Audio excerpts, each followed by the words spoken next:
What's going on with you? Yo, another day in the lab, baby. So it's always a good day. Oh, it's always a good day when we in the lab.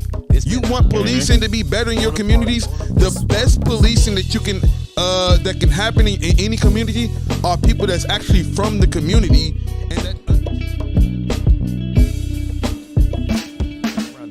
Once again, Rick, host BNY podcast, now known as What Happened Week with BNY. Dev, how you feeling, man? I'm in here. What's good, comment section? Yeah. Do we drag our people down when sometimes they don't deserve it? For sure, absolutely. In this situation, this man deserves every single dragging that we can do because this is not an example of us.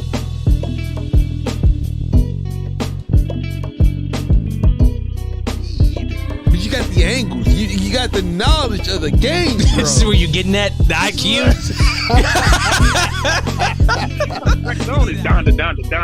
Down. Like he's telling you what's going on. How he was a bad husband. How he was just doing things his way. He's apologizing to his wife like, yo. Pat ourselves on the back for that one because if you ain't give yourself awards, I mean, who is? Yeah, no boy. Hey. What a time, what a time. Bonaparte, keep playing out for me. Little go-go inspired joint. Can you stroll down and see you all here? That's all just folks on Facebook that's in? That's everybody. We got 3070 here right now. Oh, shit. Oh, we're live, baby. Deron, how you feeling, man? Oh, man, I'm doing well. Thank you for inviting me. The boogeyman is here. Charles County's finest. Nah, man. Charles County's been around since 1863, over 300 years. It's going to be here after I'm dead and gone. Hey, there it is. You know, it's funny with this podcast. We were supposed to do this originally. Remember we first talked, I think, what was it, January, February time frame? Yeah. Yeah, we talked about doing the podcast and then scheduling a workout. March, try to do that one. I'll get to Dev in a second. Dev's good. He just couldn't make it for today. Dev's good. He's good, I promise. We couldn't get it done then. Then we tried again sometime in March. Couldn't get that done. Then we tried beginning of June. Couldn't get that done. And now we're here. Well, you know, we always kept the dialogue. You got a lot of the text thread. So if anyone don't believe you, you copy and paste, screenshot the threads. Yeah, for sure. So, yeah, I want to thank you for finally getting this done. Also, somebody said Deron wasn't going to show up. I think you owe me about $50. I'll find your name, find you after the podcast, give you a charity you can donate to. So, how's your week? You can donate it to my campaign. No. How's your week been? Week has been great. You know, we coming off of, it's been a crazy last 4 weeks. You know, you had the Juneteenth event, you know, graduations, you know, then I had some personal things, work travel. But there's always something going on. You know, folks always ask me, how do you do it? And I say, when I die, I'll rest. Yeah, and that's the same thing with me too. I mean, I'm working, you know, coaching and then doing this podcast too as well. So I feel like I'm working 25 hours. Yeah, it's about the same here. Yeah, 25 hours around the clock. Give me a quick second real quick. Give me one quick second. Let me try something over here real quick. Try something. All right, everybody's here listening. Just make sure you can hear me nice and clear. Make sure there's nothing crazy with static on the mic or anything of that sort. If you just let me know, just give me a thumbs up. While I do that, I go through some of these comments. Derek, what's going on? How you doing today? Stacy, how's it going? Kelly, Laura, good to see you. Mr. Leftwich, Pascal, Amber, Sack Ball for School Board, good to see you too as well. Loud and clear. That's all I need to hear right there. That's all I need to hear. So, Deron, how you want to do this? You want to start from the top? It's your show, man. just go for it, man. All right, let's do this. So, you said Radio Shack. Are we good or not? Before we start, I want to make sure we're good. All right, I see thumbs up. All right, I'm gonna take you out for it. Also, let me talk real quick. Your Juneteenth event was great too as well. Yeah, we were there. A lot of good businesses there. A lot of good people we met too as well that was up there. So definitely thanks for the committee for putting that together. Well, you know, it wasn't. You know, we have to thank the committee, the ladies. You know, it was great. Let me give you a little. What do you not know? Maybe the community doesn't know. We had a Juneteenth event for years. Miss Benita Habib, and for about the last 14 or 15 years, she stopped for whatever reason. It used to be over. Miss Habib was a teacher over at Thomas Stone. So during the COVID year, a couple people said they wanted it back. The NAACP had one. It was like a separate event, and Abina McAllister and myself reached out to her and said, "Hey, we need to do a Juneteenth." We did it over at Middleton. It was Middleton Hall at the time, which is now called Grace's. Right. And we had about 600 people in there. It was storming. People had to run in and out because of the COVID, and we had a live band there, and we did some good things. So last year, the NAACP, Phoenix, and a couple of other organizations, we decided to come together versus do separate events. So I'm just the one male with those ladies, and some great, we have some strong personality. Everybody in that group are leaders. We have some strong personalities, but we have some dialogue, and it's all about the community. This year, we were able to raise about $5,000, and we're going to give $500 book scholarships to our youth that are going to college. So they'll have to be Charles County Pacific High School students. It'll come out here in about 2 weeks, and we're going to issue those scholarships, and it's going to go direct to the schools where they impact the kids. I've been to college. A $500 book scholarship goes a long way. Helping a kid to buy a few books. So it's all about investing back into the community. Oh, come on now. I went to Maryland Eastern Shore and PG Community College, so it's at $500 for some books. Yeah, that goes a long way. So yeah, definitely thanks for your involvement with the community as far as that. It was all about the community. We got some doing next year. We've already started talking via text. We're gonna do some different things next year. Each year is going to get better, get greater. Okay, different. All right, so before we begin to as well, we got some questions popping in. Everybody, bring your questions in. Go ahead, just start dropping them. I'll start reading them as we go along the podcast too as well. Today, we got a sponsor. You've seen multiple times on the BNY Facebook page. We've talked about it too as well. Yeah, I plan on buying a jacket. Yeah, my man Miles Davis with Be Empowered clothing on Facebook too as well. Everybody, if you can, give that page a like. I'll periodically drop the link to his shop too as well. If you go to shop, 10% off for using the code BNY Network. BNY Network, like those big gold letters you see above me. Use that code, 10% off. BeEmpowered.shop, Be Empowered Clothing.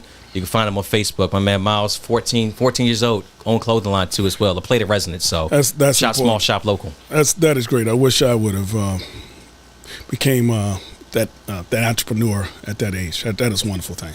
With the kids today too as well. A lot of them, starting LLCs, starting businesses up too as well.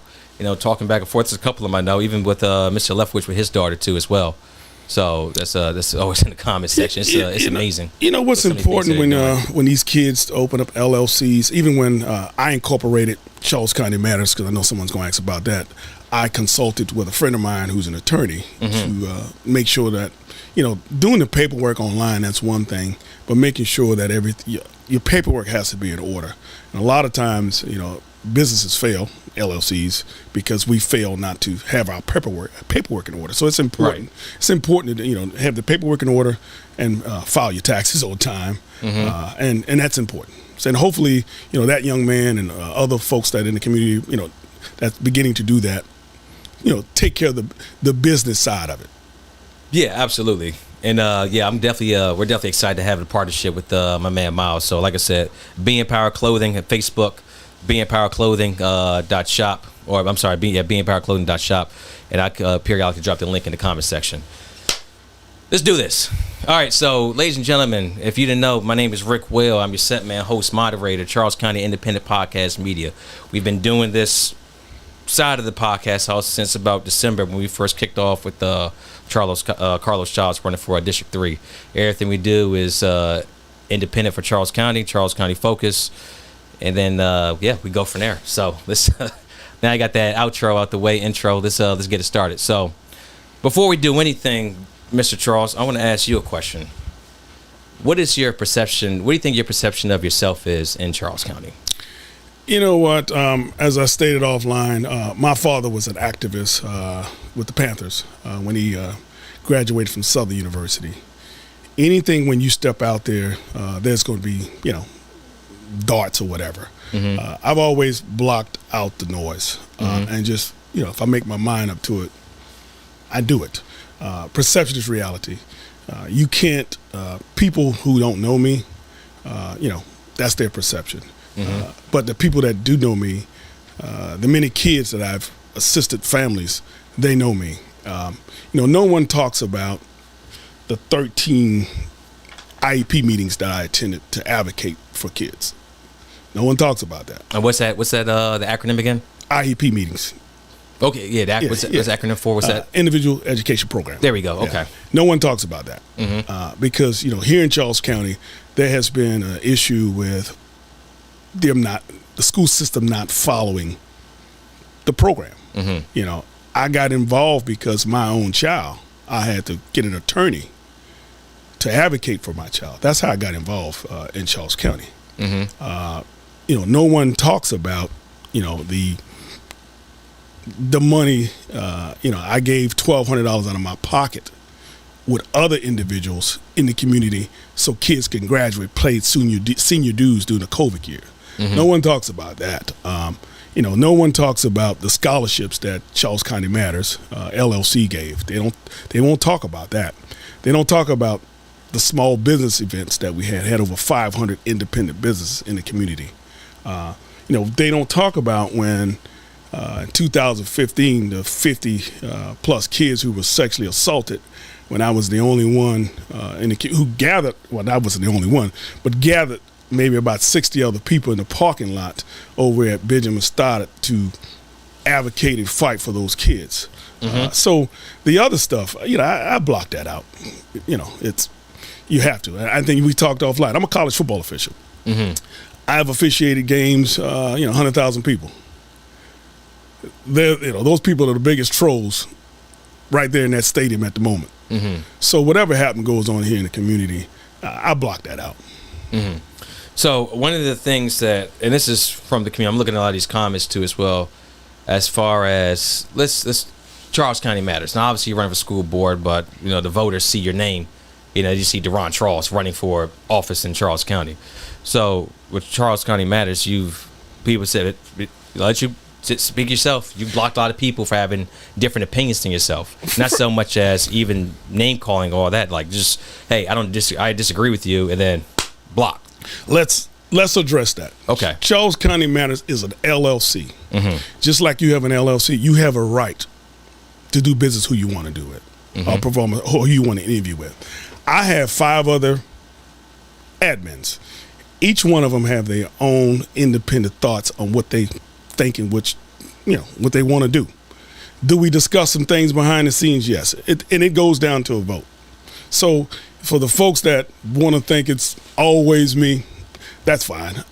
As some folks just say hashtag Deron Tross, that's fine. I'll take the heat because my name on it. But just like if anything goes down tonight or here at your business or whatever, your name is on it, you take the heat. So it's okay. It's an LLC. You have a right to what you want. Now Facebook is free. Now since I started that platform in 2015, there's been other platforms have come out of the woodworks. That's fine. If you want to cuss folks out, if you want to, demean folks, you can do what you want. We just don't lie in Charles County Matters. That's all. Would you say you've engaged in that behavior too as well? I've never cussed anybody out. No? I've strongly worded my opinion, but I've never called someone a B, used the F word on anyone in that particular form. Okay. I don't think the people are agreeing with that so far too as well. And we're not going to spend the whole podcast on this portion too as well, because I do want to hear you are on the ballot. You are running for school board, but I do want to get to the comments here, and I'm looking at it right now too as well. And I mean, you can see it that they don't agree with you too as well. They say they got screenshots for it, calling you out about it. And that's what they want to do. That's on them. So you're saying that it happened, but it didn't happen, or what's your position on that? I am not going to go down that trail. I am on the ballot. What I've done in the community to help these kids is on the ballot. Now, if you really want to talk about elected officials that are right now on the school board, you know, we can talk about them as well. So at the same time, they want to, you know, go after what I've said and done. You know, it's open season. It is what it is. You know, as I said, Charles County Matters is not on the ballot. Deron Tross is on the ballot. You know, I understand there's going to be some folks that's going to support me and some folks that will not support me. But at the end of the day, you know, we're in America. They have a voice at the ballot, and at the ballot, people will speak. If I'm not selected to serve as a District 3 school board member, life will go on. I will continue to serve in the community. So I'm not going anywhere. Yeah, and and I don't win or lose. I mean, no one sees Deron Tross going anywhere. I'm not going anywhere. Yeah. So, and that's the thing too as well. So you're in the community. You're a big part of the community. Obviously, admin, CEO, Charles County Mass, 25K. That's, as far as independent media, that's the biggest one in Charles County. So when people look at Deron Tross, they automatically also see Charles County Matters, and a lot of voters. And I've talked to a lot of voters too as well, just being out and about, my time working this cycle too as well. You know, some interactions you've had with them could negatively impact your campaign. It's life. You know, anything I do is going. You know, we in the district voting. Someone in La Plata who may have a disagreement with me can't vote for me. I'm quite sure if I'm elected, my votes may not go the way some people think it should go. It is what it is. But I challenge anyone to say, whenever there was ever something to get done in this community, and I wanted to do it, I made it happen. You know, one of the things we can look at, the school system had this program when I protested outside the school system, you know, where they want to separate kids. I thought that was unconstitutional. How are you going to take a 3-4-year-old kid and set them aside? That's segregation all over again. I strongly believed in that. When was this? That was 3 years ago. Fresh Start. What was the? Oh, okay. It's called Fresh Start. Okay. The building is sitting there empty now. Got it done. And you were the reason why that. There's pictures of me in the media on Channel 4. You know, with a sign. You know, when the Confederate flag was being displayed on a pole. The Plata recently? At the county fair. Oh, okay. 2014, when I was out there on the road by myself on 301, protesting. You know, along with the NAACP, they met behind the scenes. They, you know, the flag is no longer displayed on a pole; it's displayed on a table. But we got it done. You know, folks may not agree with the way that I go about doing it, but we get it done. You know, when you do know, he's in the state of Maryland, especially in Charles County, you used to interrogate a child without the parent being in the room. I testified in Annapolis, and now July 1st, you can no longer interrogate a child without a parent being involved.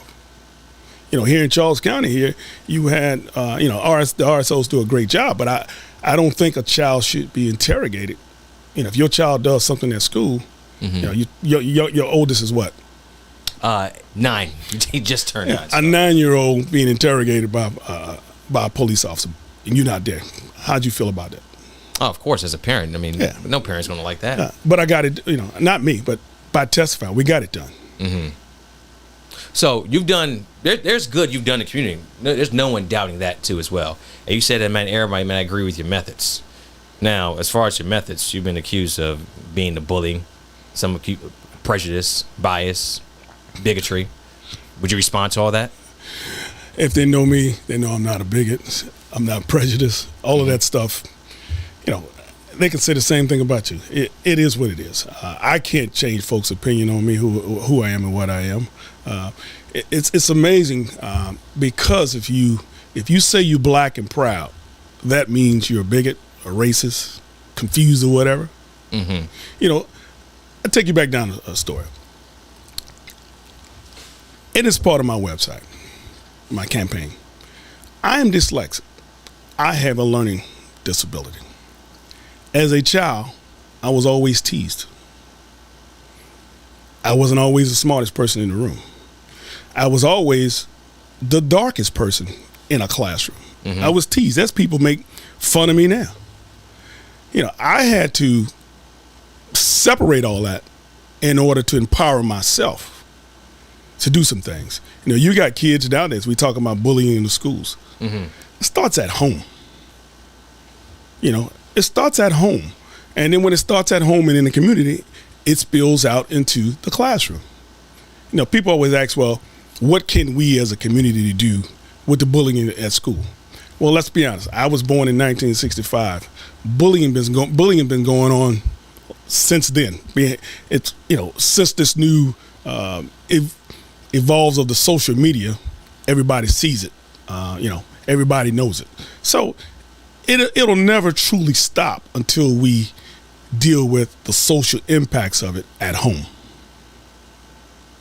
If your 9-year-old, if you call him names or her names or whatever, that's a form of bullying.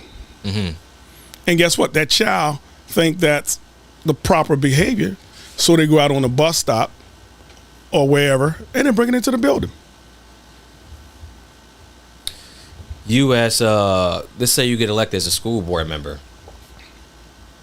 do you think that you would be a good example of a kid, a kid could look up to and be like, hey, Deron Tross treats people with respect. Deron Tross is an upstanding individual. Deron Tross isn't a bully.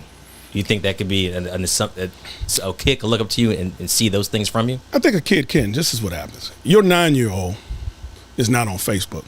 Your 9-year-old learns what his mother and father tell them about an individual. Any reaction that I've had with a child, no child can tell you I bullied him.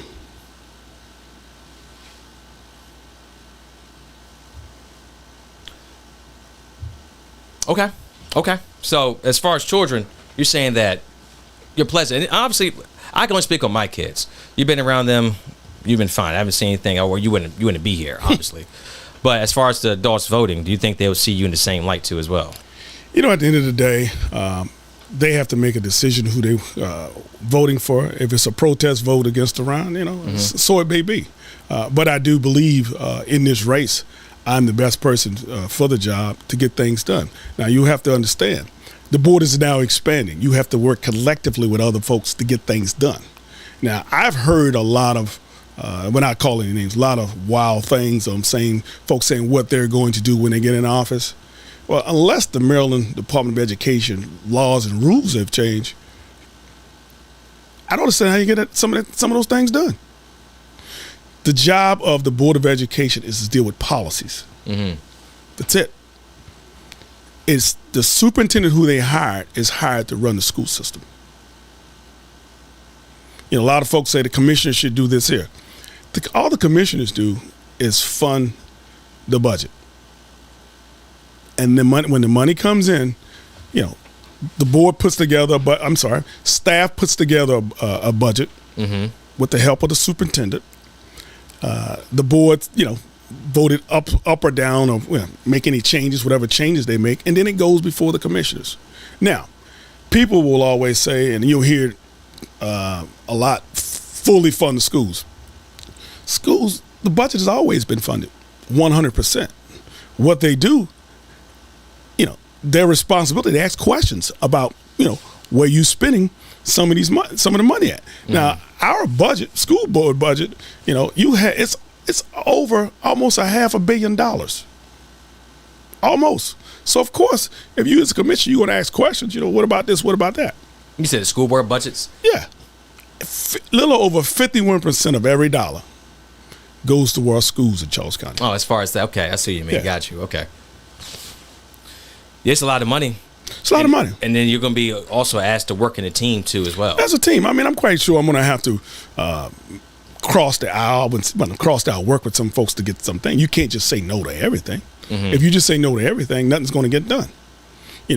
One of the worst things I think that happened 2 years ago, our former superintendent was given a lifetime health care. Lifetime. That's our tax dollars that we have to pay for that. Now, when you look on the outside of that, our former commissioner, her husband is almost a multimillionaire. He's a big developer here. What's the name? I'm not going to call the names, but we like names at BNY. Go on. Dr. Hill. Okay. Yeah. But Kim Hill. Her husband. The information is there, but why are we subsidizing lifetime health care? The question is, you have two members. It was a 4-3 vote.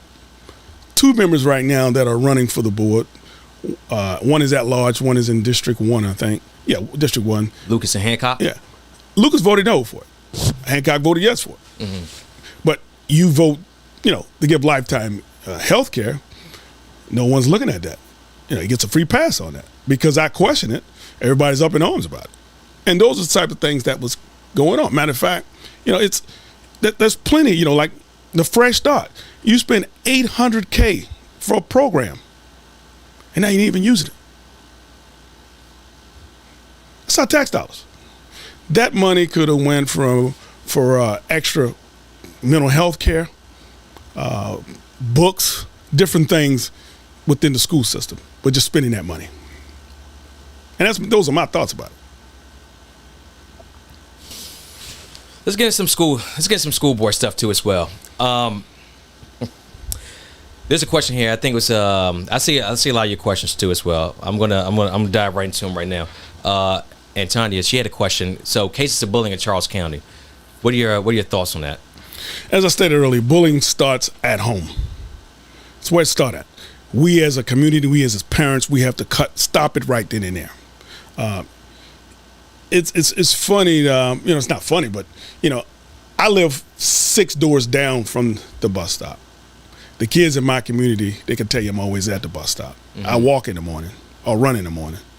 I see them all the time, so I talk to them. So, hey, how you guys doing? Try to encourage them. Different things like that. So a lot of times, I think kids want to be disciplined. They want discipline in their lives, but we as adults, we have to reach out to them. We can't continue we have to talk to them, not at them. And that's important. So a kid in school being bullied, that's how... No kid should be bullied. Right, yeah, for sure. Flat or wrong. Yeah. Here you go. A lot of people don't know. Some way know. And hopefully have some teachers on here. If you suspend a child, if your child gets suspended for bullying, whatever, your child just doesn't go home for 3, 5, or 7 days. By law, your child has to get services at home. Mm-hmm. So guess where? You're taking money out of the school system to bring services to your home for your child. Why not have some type of program, and I'm not an expert at it, mm-hmm. in the schools, a restorative practice we call it, where we can, some type of mediation where we can cut this out. If not, it's going to continue. So it's not you could wave a magic wand and bullying is going to stop. If you got on what are you wearing right over there? Shoes, what you wearing? A pair of New Balance. You got a pair of New Balance. Mm-hmm. Look like you've been out in the yard working with a Rick. I'm just messing with you. But I am home. But some folk will say that's a form of bullying. Mm-hmm. Which it is. I mean, I'm from the South. I'm at that age. We used to call it playing the dozen. That's what we did as kids. Mm-hmm. But now it's to the point where you can't do that because everyone is so uptight. What you say can hurt a child. I remember going to school, like I said, I was always the darkest person in the room. I had a joke a couple weeks ago. A friend of mine called me HBCU black. It's a good friend of mine. Yeah. But that's the dynamics between us. And we just have fun with it because at this point, at my time, I've learned to embrace what it is. What a lot of folks don't understand. Also, I told you about me being dyslexic. I was hitting the eye at 6 years old. Mm-hmm. When I went to the military, I wanted to fly planes. I couldn't fly planes because I only have 60% vision in my left eye, which is non-correctable.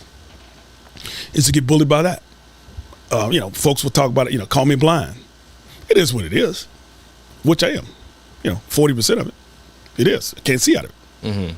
But, that is a form of bullying. By definition, that is a form of bullying.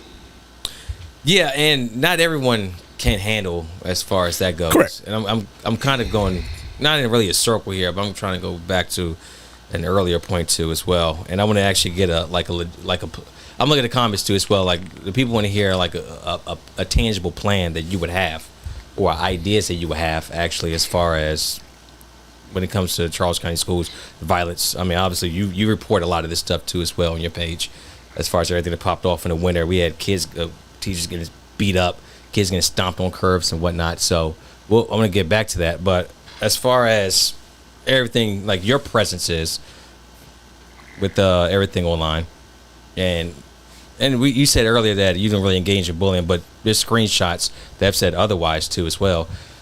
How can you be the one to say I have a solution for it?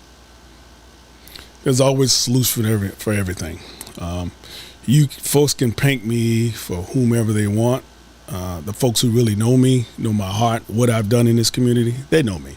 And at the end of the day, July 19th, the voters in District 3 will have their say. Yeah, I mean, there's only District 3 can't vote for you. It can't be me. I'm sitting here in White Plains. I can't cast a vote regardless for anything in there. I do know there's a contingent of folks that are out there. They smile at you, see you, say hi.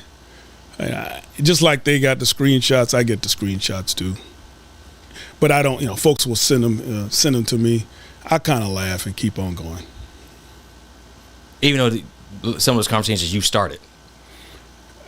No, the conversation I haven't started. I mean, just in other social media groups. Mm-hmm. I'm not in those groups. I mean, I'll let the people take that one right there. I'll let the people deal with that one. Obviously, we have a lot to talk about tonight, and I can't dive in every single screenshot that's out there, but I've seen a lot, so I want to at least give you a chance to talk on it. But I'll let the people are going to work on that one right there. That's on them. Okay. All right, so back to the plan with bullying. Then I want to move on to a bunch of other stuff too as well. Pascal, number love for you. If I have you call in, it'd be 25 people in line trying to do the same thing too as well. Number love for you though. So what exactly is the plan? So kid gets bullied. What is your plan to go about it? How do we alleviate that? How do we stop it? Well, that is not a board plan. The superintendent needs to come up with a plan. Mm-hmm. And bring it to the board, and we vote on it. What I advocate for is restorative practices. Okay, go ahead, explain. Restorative practices in the schools right now where we're not in the school, but where you bring parents and the students together and mediate to see what's the problem. Mm-hmm. Mediation is the problem. Our kids, we need some counseling. As you know, in the budget this year, Dr. Navarro advocated for bringing some more counselors in. We need more. We need plenty of it. We need mediation services. Mm-hmm. Charles County, I'm looking for some information. Charles County mediation services should be brought into the schools to help mediate some of this. Right now, they're not involved in it, but they need to be involved as well. So it's going to take community and parental and also corporate nonprofits help mediate this. There's no one solid plan to alleviate this. The same problem that you have going on in Charles County is going on in Prince George's County, Calvert County, St. Mary, and across the United States. Yeah, absolutely. So there's no full plan. I mean, if you look at the Constitution, you read it today, there's flaws in it. So there's something that we as a community have to rise up and try to figure it out. But again, it all starts at home. So you think all bullying starts at home? I really do. I think 80 to 90% of it starts at home. Really? It's learned behavior. You think it's learned in schools? It could be. It's learned in schools. It was happening because another child see another child doing it and think it's okay. Mm-hmm. But it's an incumbent on, when I say about parents, it's incumbent on parents to teach the kids it's not okay. If your kid, I'm not saying you. No, that's fine. Go ahead. If your kid take and throw gum and put gum in the lock, mm-hmm. and go to school and do the same thing, guess what? The next student gonna think that's the proper thing to do. So when the school calls and say, "Hey, little Ricky," I don't know if that's your son's name or whatever, did this, you can't be defensive and say, hey, think about it. What did my child do this? Teachers are they're trying to educate. They don't have time to stop. And, I understand things are going to happen, but they have to stop doing what they're doing and take care of that. And at this time, you got, folks always talk about overcrowding. You got 25 other kids of the 26 kids, I'm just using that number, are not, being educated or getting proper instruction. But you have to restore if the practice is important. I'm looking at Laura's comment too as well. I don't agree. I think some yin and yang with that. Like there's learned behaviors in school too as well. Some of it does come from the home. I see Stacy's comment. She said 100% from the home, but I don't think there's it's really black and white like that. But the issues that we can deal with in the school, we got to really work on that one. So let's go back to restorative practices. Well, let me ask you, sir. As I stated, go ahead. You suspend a kid from school. You suspend 6 kids out of a school. I'm just going to use a school. 1 in 6, 1 in 7, 1 in 8. Just take 3 kids. Those kids, when they go home, Charles County Public Schools have to provide services for them. It's not like they just don't get any homework. By law. That's Maryland law. So you can't just take them out of the classroom. I remember back in the day where the teachers would put a desk out the outside and you sit out there. You can't do that. So you could say, I get it. Your kid should not be bullied. I get it. But we got to figure out a way as a community, because it's happening at home, it's happening at the school, in the streets, and it's coming into the buildings. It just doesn't just get there automatically. It starts on the streets and comes into the building.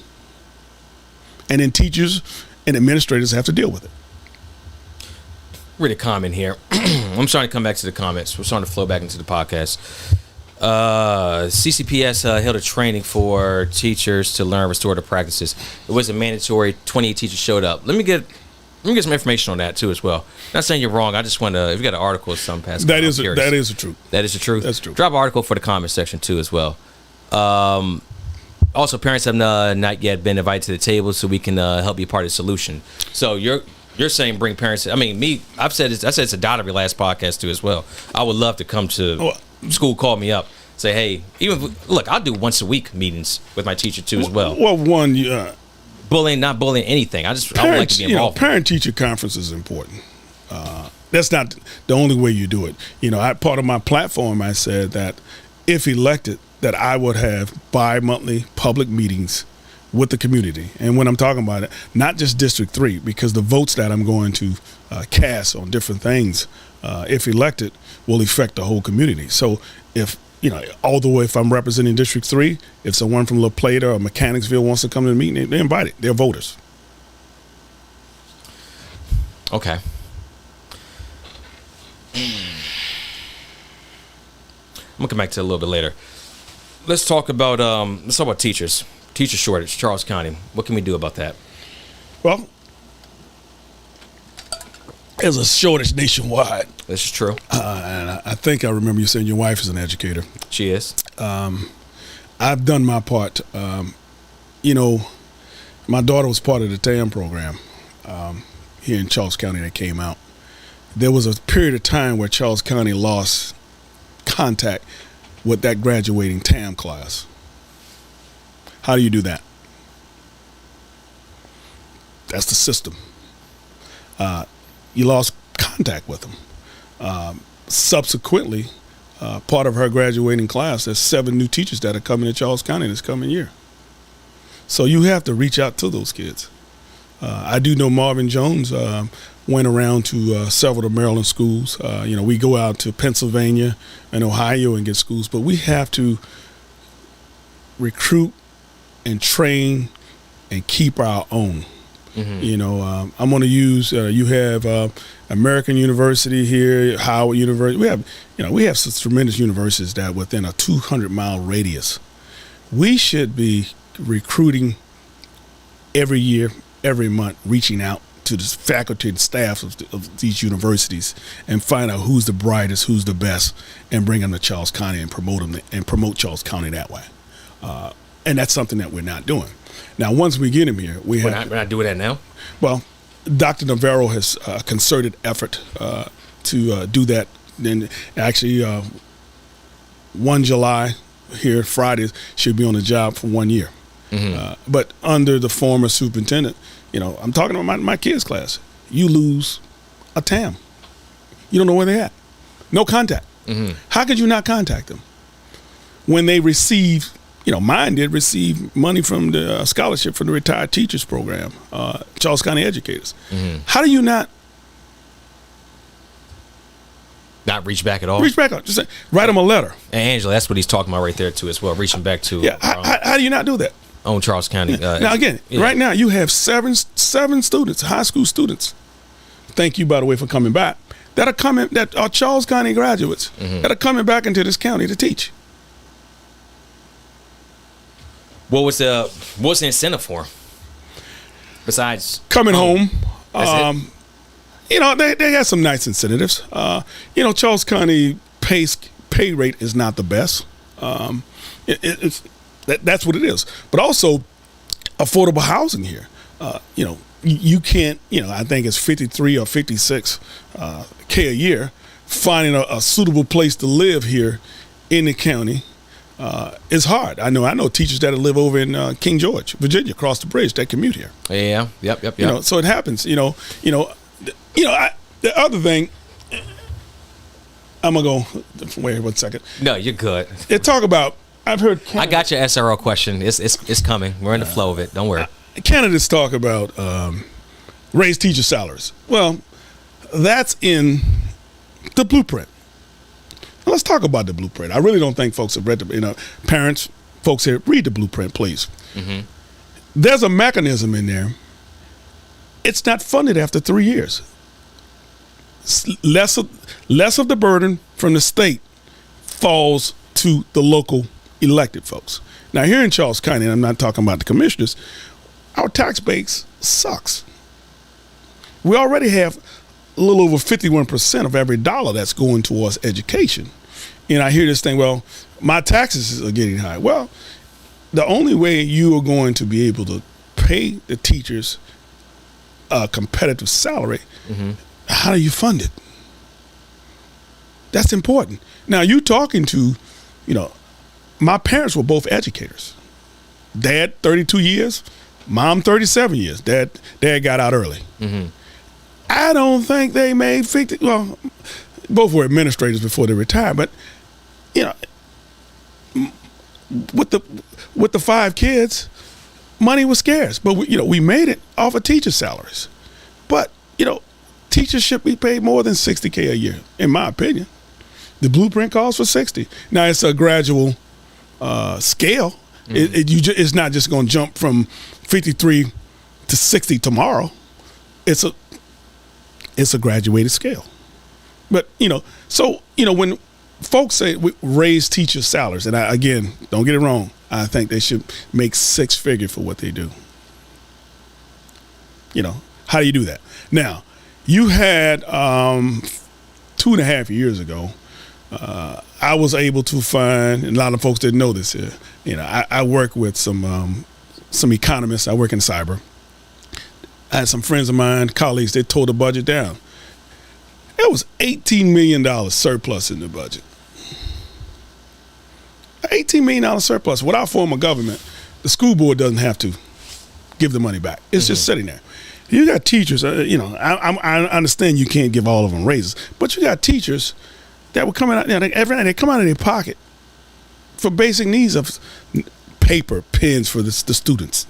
I get it. Not a lot of parents, can afford the things. But, it's a rough time in this community, rough time in every community. Right. But I propose, and in fact, it's pinned on the top. I'll have to go down to Charles County Matters. We went down that rabbit hole. Why not give every teacher a $250 surplus? Or if they spend up to $250, they come back with a receipt, give it back to them. There was enough money in it to do that. One of the things we did over there, one of the other admins, we came up with a Amazon wish list where teachers were able to, you got your Amazon wish list. You have one? I have one. Well, teachers were able to, put their information what they had in there, and I bought some supplies for students. I mean, for teachers, and had it shipped. But it makes no sense where teachers are, they're already not making a lot of money, but they going out buying supplies. Your wife's an educator. I know damn well she's went out and bought supplies for her classroom or for her students to have off the little salary that we have. Yep. But also she has 3 miles to feed in the house. And mine. Okay, 4. But it makes no sense. There's room in with that 18 million to do that. And right now, there's still a surplus. And it's grown from 18 to 27 million. So the surplus is there. It's there. And what's going on with it right now again? I'm not on the board. I'm not a part of those internal discussions. We got a blueprint. I want to get back to Charles County too, as far as teachers. Now, you mentioned that you want to do more outreach as far as bringing teachers or educated or individuals that are growing the school for in that career field to actually come here and teach in Charles County. And I asked for certain incentives. I know you mentioned the blueprint, but that's already built into what's going on already. There's nothing that, it doesn't matter if you and me swap, I ran, you set out, it's still going to fund itself. It could be no school board. It's still going to do its thing regardless. The blueprint's already there for allocated for a couple of years, like you said. So back to the whole teacher thing. What do you think some things we could do actually to bring in talent? I know the blueprint is, we're talking about maybe starting to pay, I want to say maybe 55, 60, I think, starting out. That's one thing, but is there anything else you think of that could be an added incentive to that too as well? Just hear your thoughts. I'm curious. I think how you fund it, I don't know. I think the teachers and also our law enforcement should be given a housing tax incentive to come into the county. I think there's already something like that in place. Yes and no. Depends on how you look at it. That's just my opinion. As far as what, like? On how it's implemented. No, I believe it's implemented now. Well, you have to be here. You have to stay in the county for such a long. You have to be a tenured teachers to get it. I think day one they should be given that tax incentive. So day one out the break. Tax incentive with the promise that you have to stay here 4 to 5 years.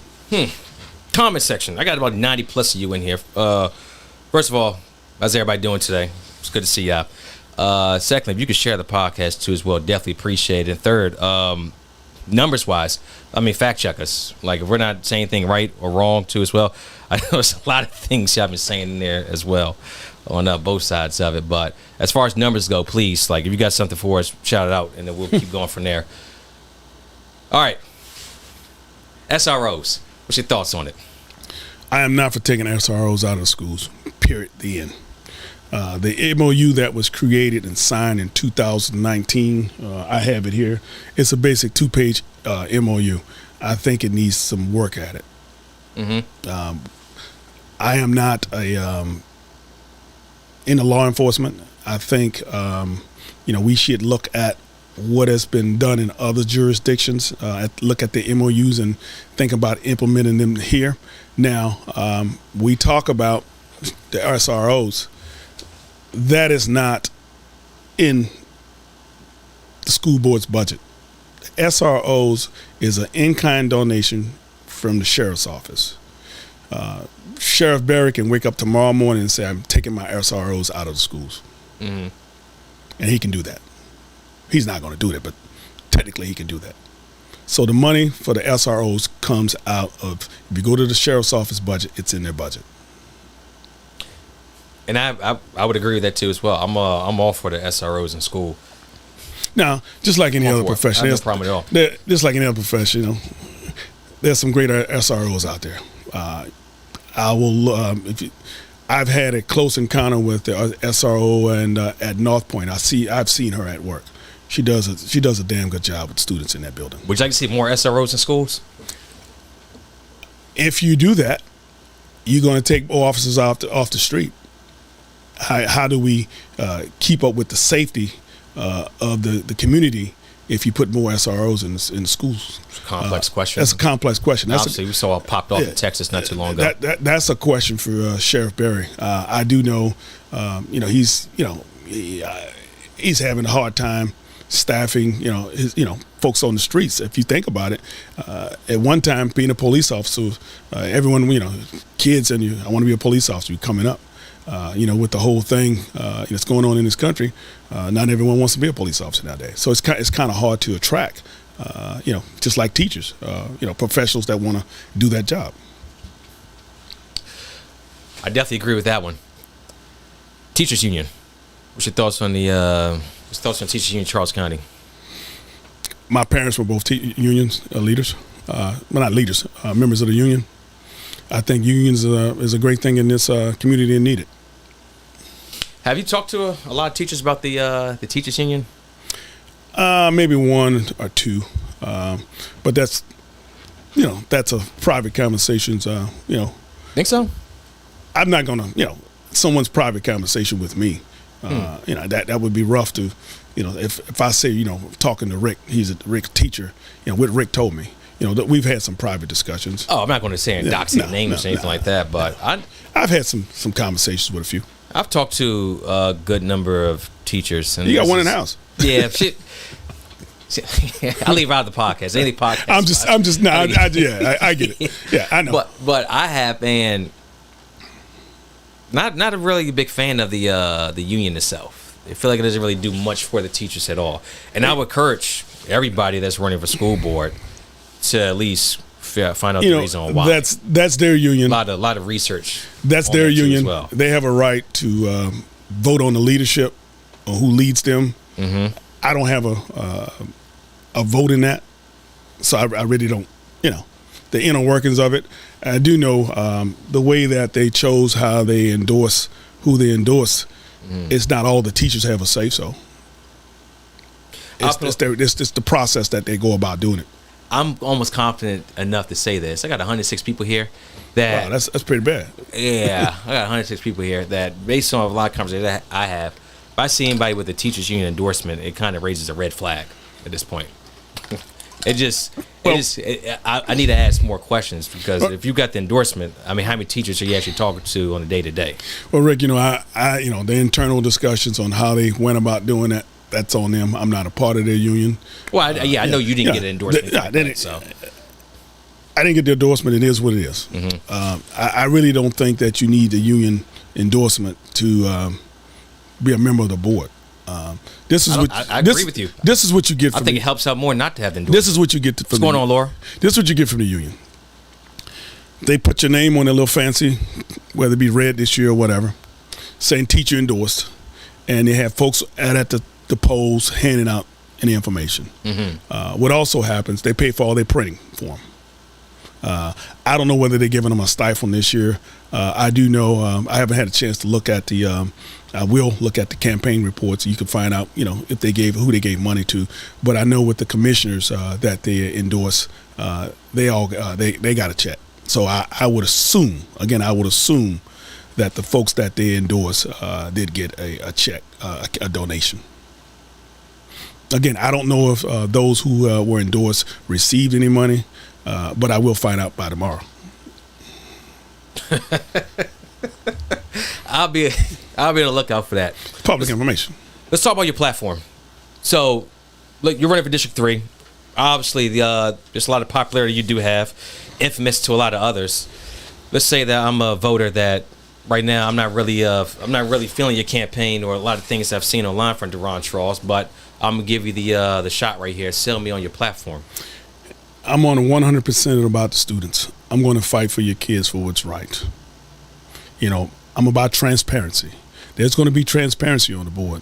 The school board members now, unless you're in a grocery store, you don't know what's going on. You have a public forum, they sit there just like you sitting there. You don't get anything back. There should be some give and take. So you're going to have that.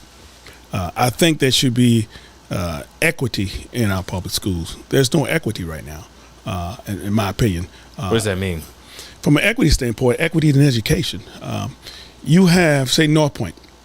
You have all the programs centered in one location. There's no reason that a kid has to come away from Mechanicsville or, down in La Plata to come to North Point, which is a great school, which is in my district. I think they should have some of those same programs all over, decentralize it. Same programs. Now, if you go over, say, for instance, what's the right name I want to call it? Hair care. What is it called? Oh my God. Cosmetology? Cosmetology. Okay. There's cosmetology programs in all the schools. But the one at North Point, from an aesthetic standpoint, the classrooms, the equipment, is much better than the ones that they have in the other schools. So those kids at the other schools deserve the same type of quality of education everywhere. We push AP courses. My oldest son went to school in Fairfax. He was part of a different program in Fairfax. They had the AP program, but they also had another program where kids can, elevate themselves. There's different approaches, but we should be pushing other things in our schools. We have a dual enrollment program. I've talked to a lot of parents recently. They didn't know we had a dual enrollment program with CSM. That's some of the things that should be pushed, where kids can take college courses. Some of them are doing it now, some of them are not, but it's not. The information is not disseminated; it's siloed, kind of. Those are the type of things that we should make our parents. When I talk about community engagement, making sure our parents know about that. Now, I tend to share. I share every time I find out some information. I share it to the parents because, if you know about it, you encourage your child to get involved in it. Those are the type of things that I think that of communicating with the parents, not hiding anything. You have. Let me go there. Situation over at Westlake. I knew about that 3 weeks before Dr. Navarro said anything. What situation? Where you had a volunteer coach. Oh, that. What was it? This. I want to get to that. You want to get to that? You want to talk about that right now? Talk about it right now. The situation that happened at North Point. I want to finish up the equity thing too as well. So equity, in our education is what we need. Okay. Spread it out. We have, if a child, no matter if a child wants to learn coding, there's no reason that child has to come from La Plata all the way to North Point. There's parents in this school system where they got 2 high school students. They're going to different schools. Why? Because one of them in a specialty program. Also, if you look at it, that process of interviewing to get into North Point, it's flawed. What 8th grader that just there's some of them, but some of them are not prepared for those interviews. Just sit there and ask them a bunch of questions. I know for a fact their students got in over there because guess what? Because they knew someone. Because they want an interview panel.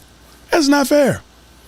Now, you also know if a child goes, if say for instance your young child, you stay here long enough, child goes to high school and he or she wants to get into North Point. If they go into the cosmetology program their freshman year and they decide their sophomore year they don't want to, what do you zone for here, high school?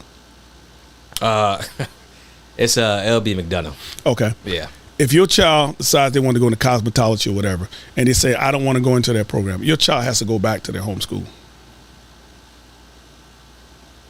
You just took a slot from a child that could have gotten in at the North Point program. Because if the child decides to get out between their freshman and senior year, they don't just say, we're going to double that slot back up.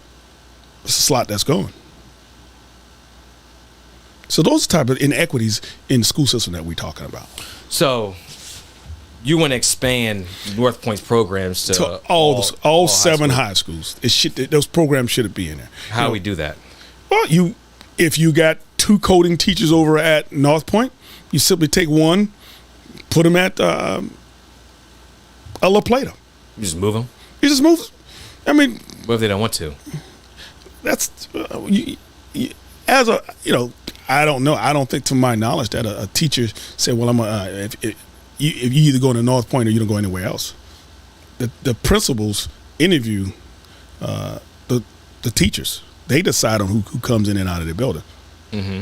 That is not at the board discretion nor at the superintendent discretion. The only at discretion of the superintendent is the principals and vice principals. Can you just do that? Just like the military, just give them orders to a different high school. You just move them up out of there. That's a thing I haven't. That's something between the principal. I know one of Dr. Navarro's big pushes. She's giving the principals more autonomy on the control of their buildings. Okay, so I mean, you mentioned coding, 2 teachers. That's just an example of what I'm talking about spreading the wealth. But I guess that also goes back to our earlier point too, as well, is that how to bring in talent to Charles County as far as teachers go. Because instead of spreading a lot of these teachers thin and moving them places they may not want to go, you have to sell the system. Right now you have, I don't have the numbers with me right now, but you have 3rd and 5th graders that are below in the math and reading. But we have a 96% graduation rate. Something's off here. How would that sell them? Sell teachers to come here? That's the case. But offering incentives to come. You have to go out, like when you, almost like my job.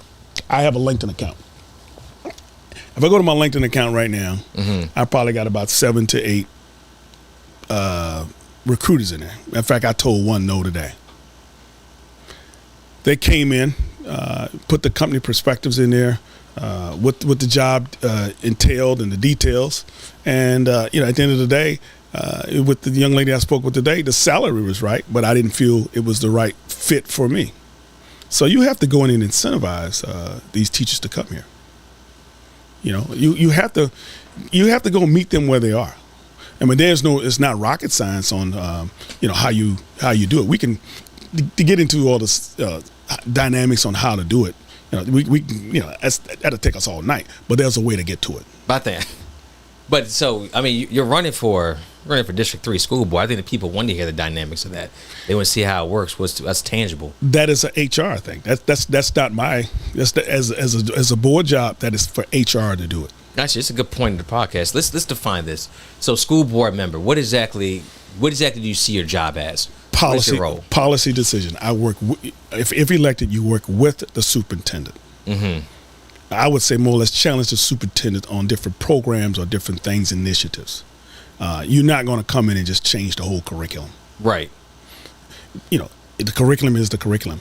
But what you do is different things. You say, you question, hey, Dr. Navarro, say for instance, I'm just going to use DC or New Orleans Public. They're doing something different in the New Orleans Parish public school system. Have we thought about doing this? Let's look at it. But at the same time, it has to make the right decision. What's the cost? We talk about, bullying in the school earlier, bringing mentorship, private partnerships to help with that. Now, what comes with that, just using the bully thing, on how you do it, not everyone can mentor. Let's look at it, not to go the other way. We got volunteer coaches coming in here doing some things. The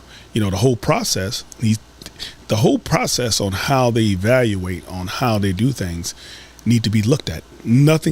Everything is on the table.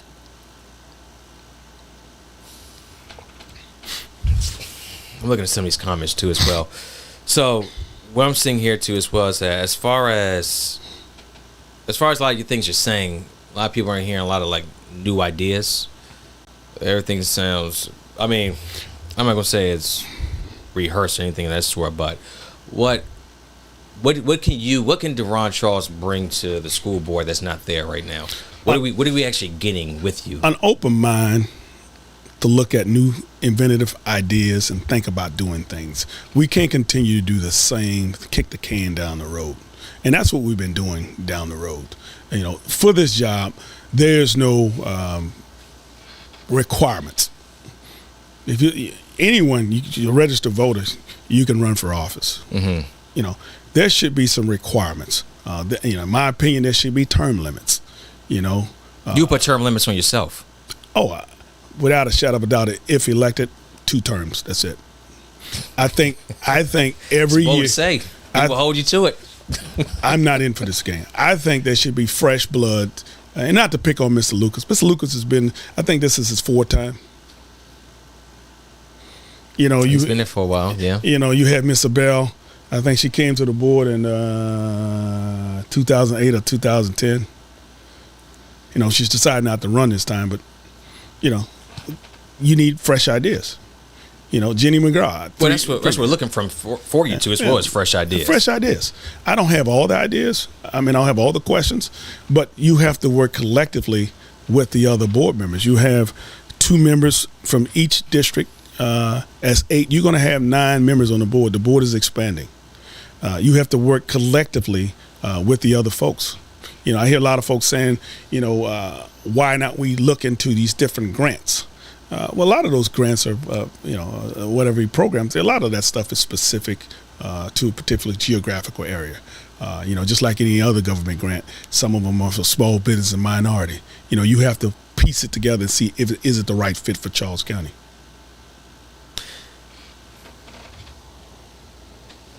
Dr. Navarro, recently at you was on a Zoom call, you was a little bit critical of her, and now you possibly working with her. I can work with anybody. Sure. I'm still going to be critical. I'm critical of my own manager. Just because you're critical and question someone's ideas, that doesn't mean you can't work with them. And so you think that it wasn't like a back and forth thing of the sort, but you think it's just a once-off that you get in office, you can definitely make it. Make things good happen for Charles County. She'll have some good ideas, and she'll have some ideas that I don't think is the right thing. But at the same time, there's 9 people will vote for it. I may vote against it. Nicole, I'll come back to you in a second. I may vote against it. And you said that you feel like you can work with anybody. I can work with anybody if I need to. You think Charles County would say differently? It's up to the voters. I can't tell anyone who to vote for. I would hope they vote for me, but that's up to them. I can guarantee you what you're going to get. You're going to get transparency. You're not going to get someone going not tell you what's going on. If it's a matter that can be discussed, I will discuss it. I'm just scrolling up. I'm taking a look at some of the comments. Now I will say your reputation does precede you too as well. And there's a lot of people that look at that and they're like, Deron, right? You can't be serious right now. Are you saying that going forward you could be something different, or what are you exactly saying here? Just out of curiosity. There's some members that are running for the board. If we wanted to take down, I'm not going to bash anyone. Reputations may not be online. We can find stuff about. I'm scrolling back up the comments. Yeah, I don't want to get into a negative campaign at all, anything of that sort too as well. But I'm just curious about your thoughts of yourself being able to work. You haven't. I challenge you to find anything I say about anyone else's campaign. I'm not going. Yeah, we're not going there. We're not going there. No, I'm just saying. I'm not. I don't want to talk about anyone else's campaign. No. I'm just curious, more so with you. But I don't want to keep asking the same question over and over again. I don't want to answer like 8 different ways. So that's in your.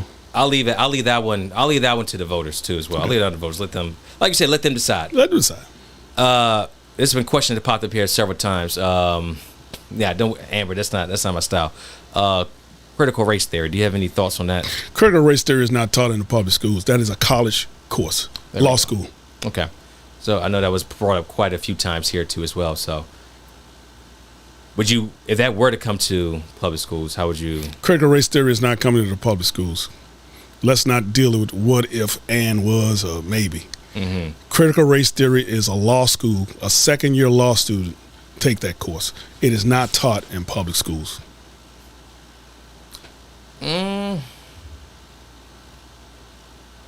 People say it's on your platform. go to my platform. I just looked at your website too as well, and I'm gonna check it again. But please keep telling me about your platform. I'm gonna check this, but I don't think I saw anything of this sort on there. Transparency, community engagement, fiscal responsibility, equity. At least nothing on that part of the website too as well. Let's talk more about your platform. What else do you have for us? My platform is what the platform is, a website. Let folks go to it. Deron for ccboe.com. We can. I definitely want you to talk on it too as well. I'm running for school board. I feel strongly, kids should be equipped with a solid education. My platform. This means by supporting our teachers, incorporating staff members and community members with design policies that affect the school system directly. This is not about Deron Tross. This is about the students. There's no catchy phrases that I have. This is about basically getting back to the basics of making sure our kids are getting support in what they need in the schools so they can become the best that they can be. We have this COVID situation, the learning loss. I get that. But at some kind of way, we have to figure that out on how to get these kids back up to where they were at. Mm-hmm. We have this Dr. Navarro come out with this new program called the Boost Program that our kids get ready to start to. I think that is a great program. That is another way of bridging the gap with the learning loss. I think. What's that program do? It's taking the students from a reading and the math and helping them to get the test scores up, to help them, to get back on track where they should be at. Is that part of the curriculum, or is that no? Separate? That's a separate program. Okay. That they receive federal funding to do. Okay. I don't think we have to figure out a way. Summer school. I don't think kids should be charged for summer school. Some parents can afford it, some parents can't. But I think some kind of way we got to figure it out where these kids can go to school, whether it be summer school. Now, summer school is different from the Boost program. What's the price of summer school right now? I have no idea. My kids have never been involved in it, nor have I, when I was a student. So I have no idea what's the cost. But I know there's a cost associated with it. Yeah, I'm curious how, because I've heard that before, but I don't know what the actual number is. Comment section, y'all out there, someone give me a number. Someone give us a number. What's your thoughts on Julie Brown? Julie, what's going on with you? Common Core program. What's your thoughts on that? Common Core. Correct me if I'm wrong. I think that was initiated under the Bush. I could be wrong. Let me research that one. Oh, I was a young man back then. I don't know the exact acronym what it's for when we talk about Common Core. So let me figure that one out. Hey, every candidate comes up here, they say they don't know. I'm all for them going and find out and coming back, but we'll definitely hold you to that. Correct the Bush administration. Pascal, give us some information. Oh, so I was correct by the Bush administration. It was the Bush administration. Okay. No child left behind. Yeah. What's your not thoughts, but all right. Sexual assault in Charles County schools. It should be eradicated. It's wrong. Well, absolutely, but it's. I think a lot of folks don't know. You cannot use a Google search as a reference point to look for a job. It's illegal. So what you see on Google, about someone being a sexual predator, you can't use that. You see, you can't. Mm-hmm. Now, if you go back to the North Point case, the gentleman had his first middle and last name was used. When he came to Charles County, he used his first and last name. That wasn't picked up on it. They didn't pick up on it. Mm-hmm. The state of West Virginia did not put it into the system correctly. Had it been in the system, Charles County would have possibly caught it. I can't say they would have, but hopefully they would have caught it. So that's that instance there. You have a system, it's just you can't find it. I think don't you work in IT? I have a job. Yeah, absolutely. We're dealing with IT. There's different things that you can find. My job, I work for Optiv Networks. I work in cyber.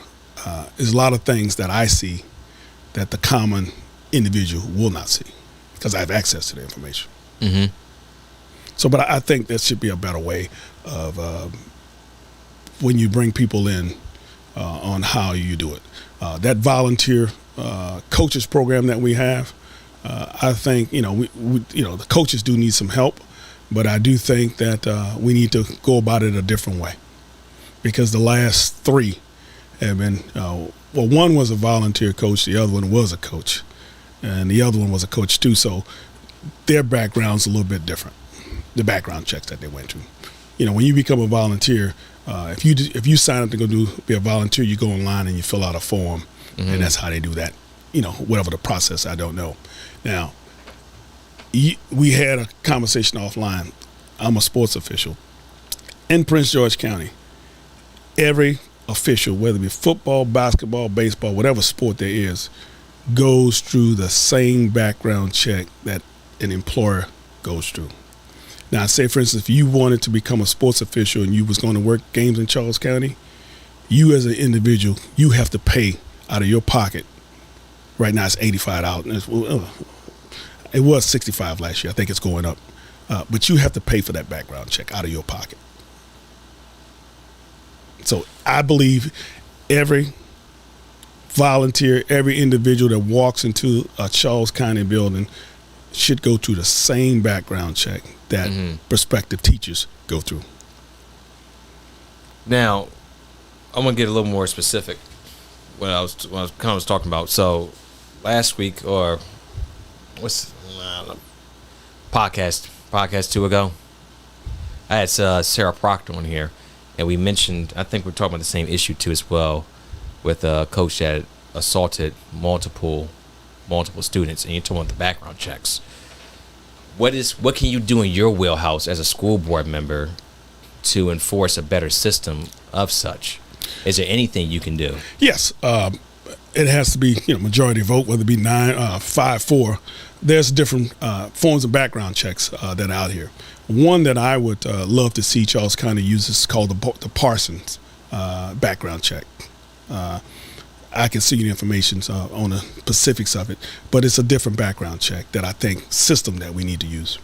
Okay, what kind of background checks are we using now? I don't know. No one knows. Nobody knows? I do know it's a different background check that teachers go through than what prospective volunteers go through.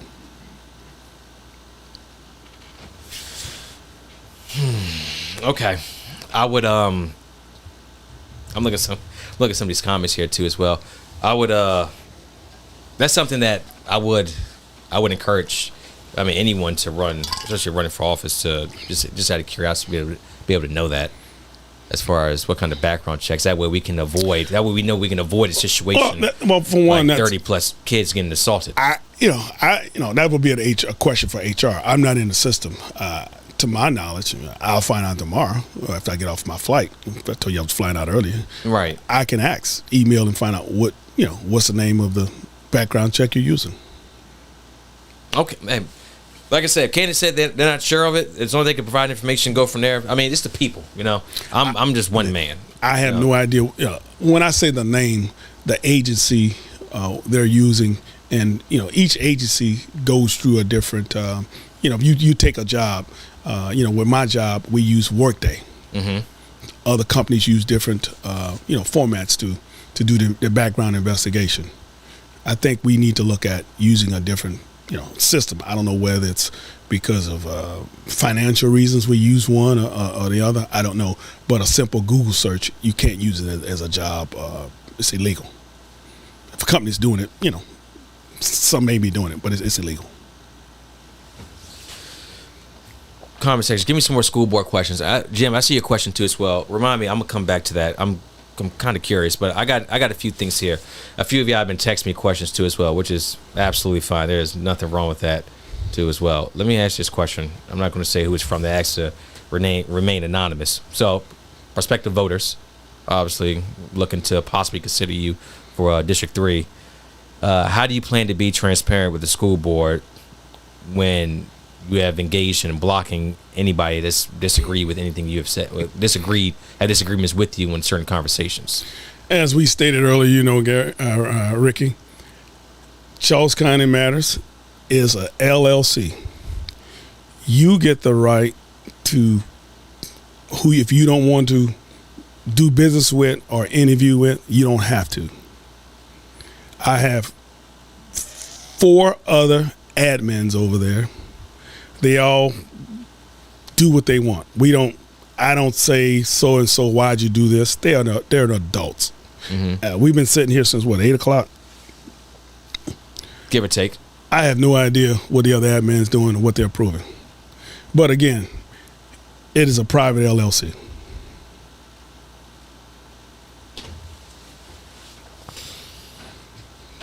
Facebook is free.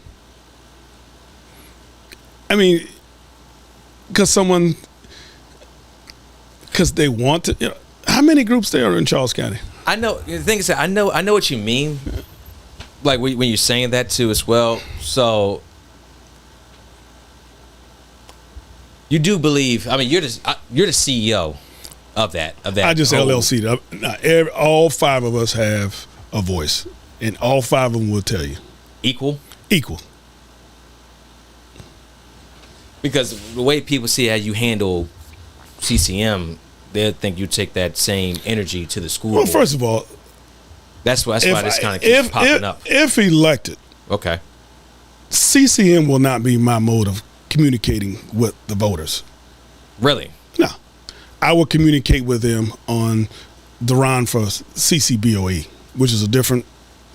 I will change the name on it, and I communicated with them on there. Period. The end. I have to separate the two. Don't worry, comment section. We're here. We're still here. So me with BNY Network, it's obviously me and Dev, but I take more of a figurehead role as far as the day-to-day operations with it. So if something were to pop off as far as BNY, that will fall on me.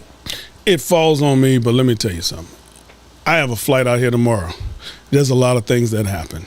Right. I totally trust those individuals. They're adults that handle it. And they do.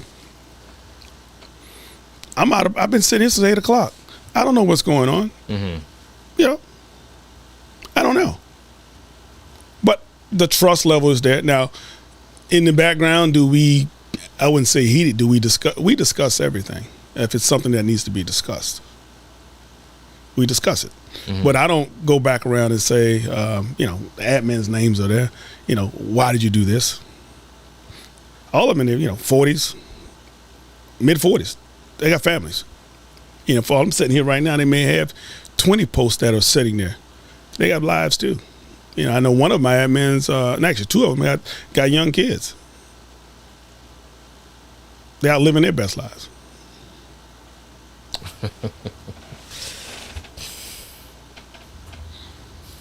Talk to me about your campaign. How's that going so far? What's the reception been like? My campaign, I think, has been going great. My opinion, I think there's a lot of people that support me that will not say it openly, but when they get to the ballot box, will vote for me. That's just my opinion.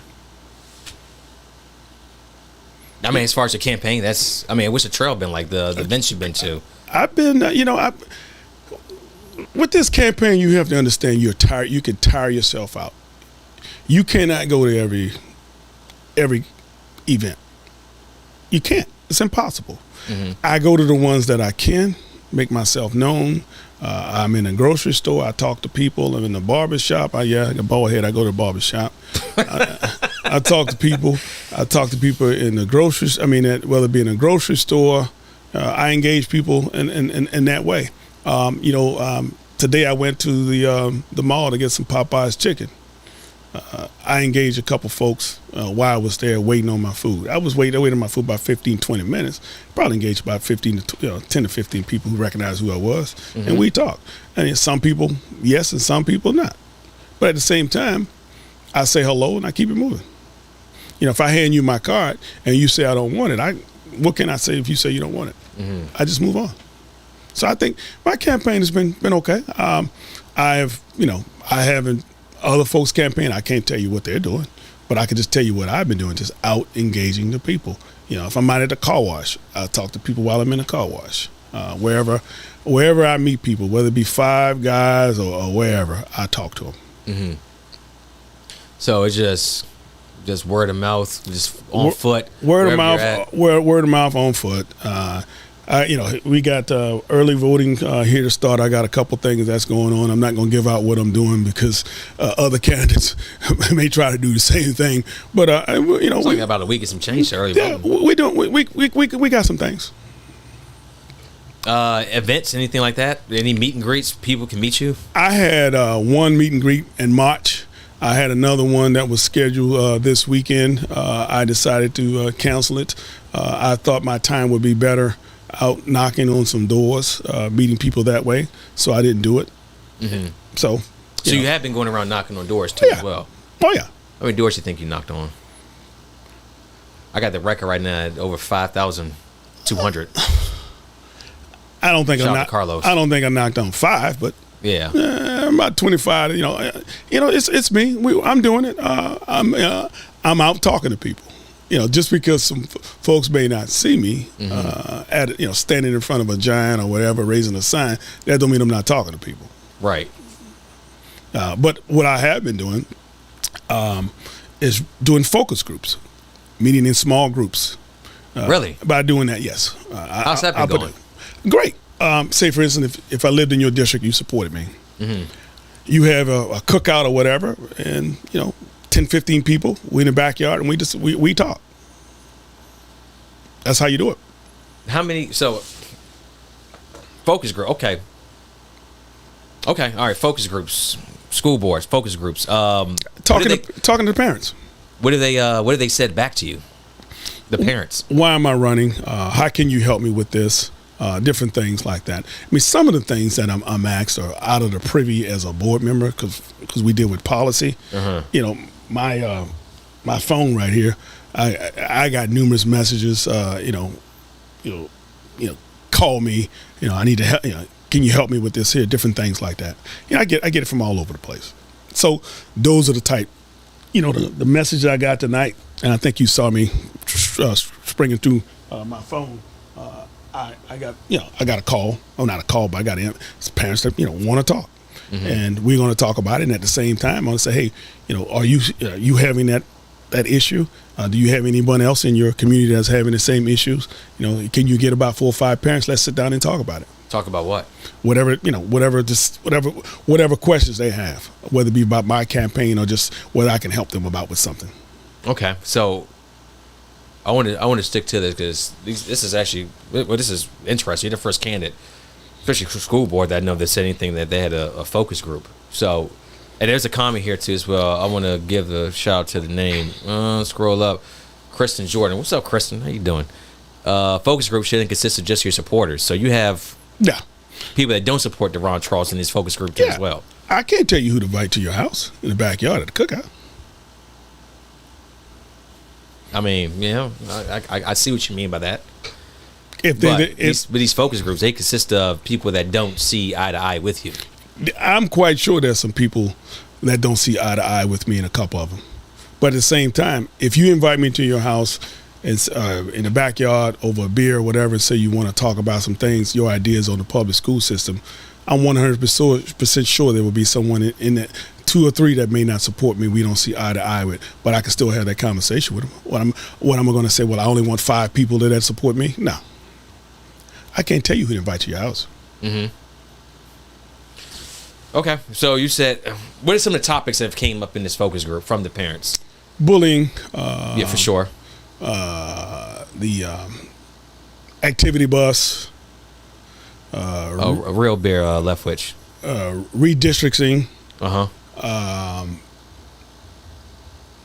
different, different things like that. Well, you brought it up, so it kind of just organically flows with it. Talking about the school bus, obviously I've had the school bus drivers on here too as well. Talked to them about their entire movement. You earned their endorsement. What was that process, and how's it been working with them? It's been a great process. I was with them from day one, as they told you on your show, and actually, neighbor knocked on my door and told me, "Hey, you just got endorsed by the bus drivers and attendants." I didn't even know that was coming. That was live on here. Yeah. I didn't know it was breaking news. BNY. I had no idea. I was there from the beginning. They told you the contracts.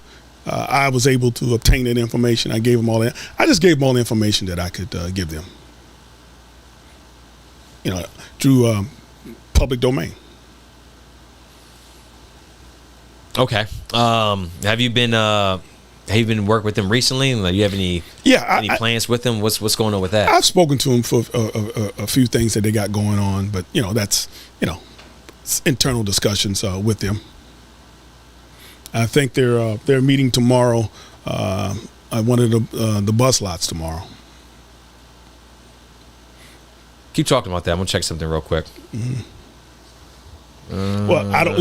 As I said, they're meeting with them. I don't know. They're gonna talk about some things, and that's on them. What they're discussing.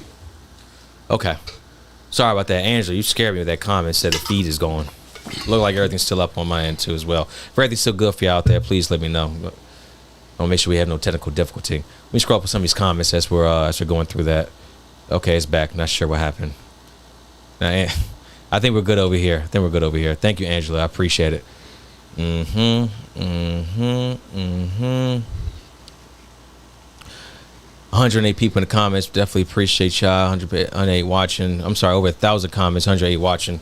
Share the podcast too as well if you can. Definitely appreciate it. Have you ever had 1,000 comments? You know what? It's not really about the numbers over here. It ain't really about the number. Never get caught up in any of that. It's cool. There used to be 2 people watching. I just thought that. That's all. Yeah, it's all good. Okay, this is a comment I want to get back to. Laura, what's going on with you? How you doing today? All right, so a couple people still confused on exactly why you're running for school board. And there's a comment here that said that you really haven't offered anything but bullying and discrimination from Laura too as well. As far as Deron Tross over the years. So they want to know why you were actually running for school board. Say that question again? So Laura, I still don't know why he's running for school board, ? I haven't heard anything that he has to offer but our kids, but bullying, which you've been accused of engaging in discrimination. It's a collective community process to deal with bullying. One school board member can't deal with anything about bullying. Well, I guess that's not the question right there. As far as that, what is your reason on why you're running? Reason I'm running, okay. As a student myself who didn't get the opportunities that other students got, I think there's a lot of students in here need the same opportunities. One, I stated earlier, I don't know what time she came here, I am a special needs student. Mm-hmm. I am dyslexic. There's kids right now are not receiving the proper services. To my knowledge, there's not been someone at the table to advocate for those students. Mm-hmm. Discrimination and equity is totally different, totally 2 different things. I'm talking about equity for all students. Every student deserves the right to a good education. Every student deserves the right not to be bullied. Every student deserves the right not to be pressured into different things. Mm-hmm. Every student deserves the right to be in a safe school. And I feel right now that is not being met. And you feel like you can change that, or you can be the one to that? I'd be a voice. Mm-hmm. I have 1 vote. It's 9 other people. Mm-hmm. We talk about bullying. Anybody can tell me what the 7 folks that we have now have done? That's a rhetorical question. I know you don't know that. But it is on the rise, and it continues. As I stated earlier, I don't know when this individual came in, I'm all for restorative practices in the school system. No, we talked about that. Yeah, I'm just going back. No, you're good. You're good. You're good. You know, you can't just suspend a child and say, okay, they bullied, they're going to stay on for 3 days. The next time they do it, 5 days. The next time they do it again, they get an expulsion. Even if a child is expelled from school in Charles County, you still have to provide services to that child. Mm-hmm. So the child just is not sitting at home. You have to provide services to them, rehabilitative services for them. Now, we talk about therapy. I'm a big proponent of therapy. I see a therapist. I talk about it all the time. I believe it. The same way people work out their body, same way you work out the mind. So we need more of that in our schools. Mm-hmm. The budget, it calls for 16 new therapists, counselors in our school. I think there should be more. We need more. Well, they also requires more money too, as well. It requires money, but I think we can, move this here and here, move that around. We just talked about a surplus they have. So you got a surplus in the budget. We talking about it requires more people, but you're not using it. You went from $18 million surplus to now almost a $23.5 million surplus. Mm-hmm. Why is it just sitting there if you can't bring in additional counselors? That's a question that the new board will have to challenge Dr. Navarro to look at. Have you asked those questions? I've asked a question. Yes, I have. What kind of answers did you get? You don't get any answers when you go to the Board of Education at 6 o'clock to speak. and that's why you feel like you're running. Yes, to be the voice. Someone needs to challenge Dr. Navarro and the other folks. You can't just say, we can get into a room and talk about it, but when we come out of the room, we need to be on all one accord. Mm-hmm. If there's something internal legally that I can discuss that I think is going wrong, because you have to be legally, I'm gonna tell the public what happened. Today, we talked about Sarah Proctor was here. We got all these kids were sexually assaulted. Till this day, the Board of Education or Dr. Hill never publicly apologized to the community for that happening. You had a principal at that time in 2015 who they put out there, and the other board members sat in the audience just like this. No one said anything. But you would be that voice to say something. I would be that. I would say something. Mm-hmm. Someone, to this day, no one has apologized to those kids. Now let's talk about this here. Statistics. It says 61% of every child that is sexually assaulted, 61%, they become the abuser. 61%. Mm-hmm. Now, I'm quite sure Charles County, through whatever they did, they had to give these kids some counseling. I do know that happened, and I know one of them in particular had to go through counseling. But that's not saying what long term. How do you handle this? You got kids in the house. That's a high percentage of 61% will become the abuser. But not only not here, just called in society. So these folks are released out into the world. And when you doing something like that, it's ongoing therapy. It's not just something 6 sessions is going to go away. I'm just using 6 sessions. I'm not saying it was 6, but it should be long term. So again, I think there'd be some kind of way. I understand Dr. Hill is no longer here, but and so you got some different board members, but I think there should be reconciliation. How do you heal a community?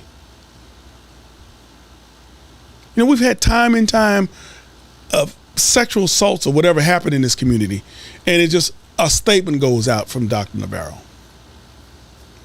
Dr. Hill. I'm not saying they're wrong, but there should be something. Hey, we're sorry. We need to do better. We're gonna do better. But it just keep on happening over and over and over. How do you fix it? Now, if I believe I've heard correctly too as well, if you've done a lot of work individually with some of these families that have been on the end of that, is that something you want to talk about? No, that's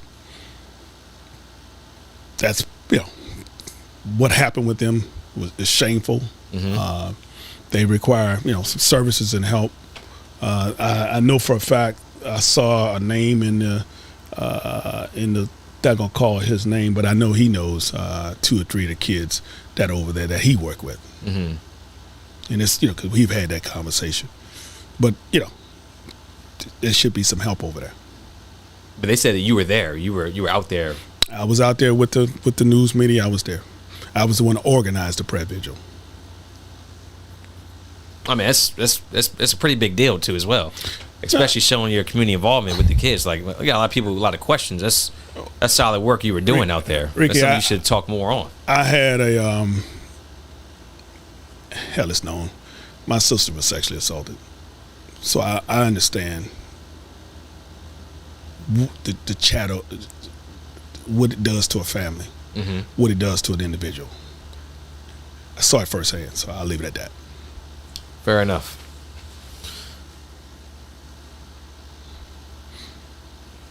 All right, Deron Tross, first day in office. What's some of the things you're looking to knock out? Listen, find out the lay of the land so I don't trip myself. I think there should be anywhere from 90 days just listening to find out what's going on. A lot of things are, I'm on the outside. I only know what's going on the outside. I don't know what's going on the inside. But I do know one of the first things that I would request and ask that the board does is to see on how we can better protect our kids through internal ways of sexual assault. And by that, what I mean, I brought up the name using the Parson Workday background check to do that. I don't know which system they're using right now. That would be a question for HR. That would be one of the paramount. That's what I want to do first. The other things is just listen. Dr. Navarro last week did a PowerPoint on the board, and that was just basically from who runs this and who runs that. I think I know that, but I'll have questions for those individuals. What's going on. Dr. Marvin Jones, great man. He was actually was one of the finalists. I don't know what they did, but I know there was something in the budget. I think it's been lowered. I need to research that.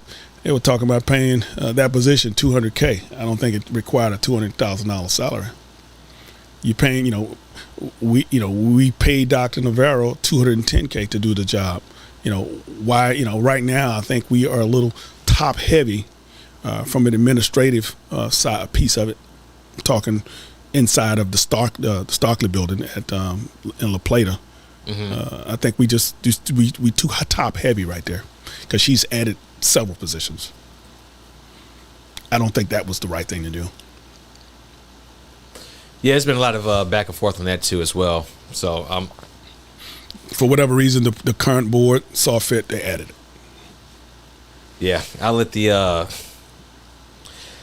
I've talked to a lot of educators as far as the money involved with that, the position, the actual role. So, yeah, we that's one thing. Back in February, to cut you off, the school system got caught with a $250,000 thing, with the IRS, and the public didn't know about it.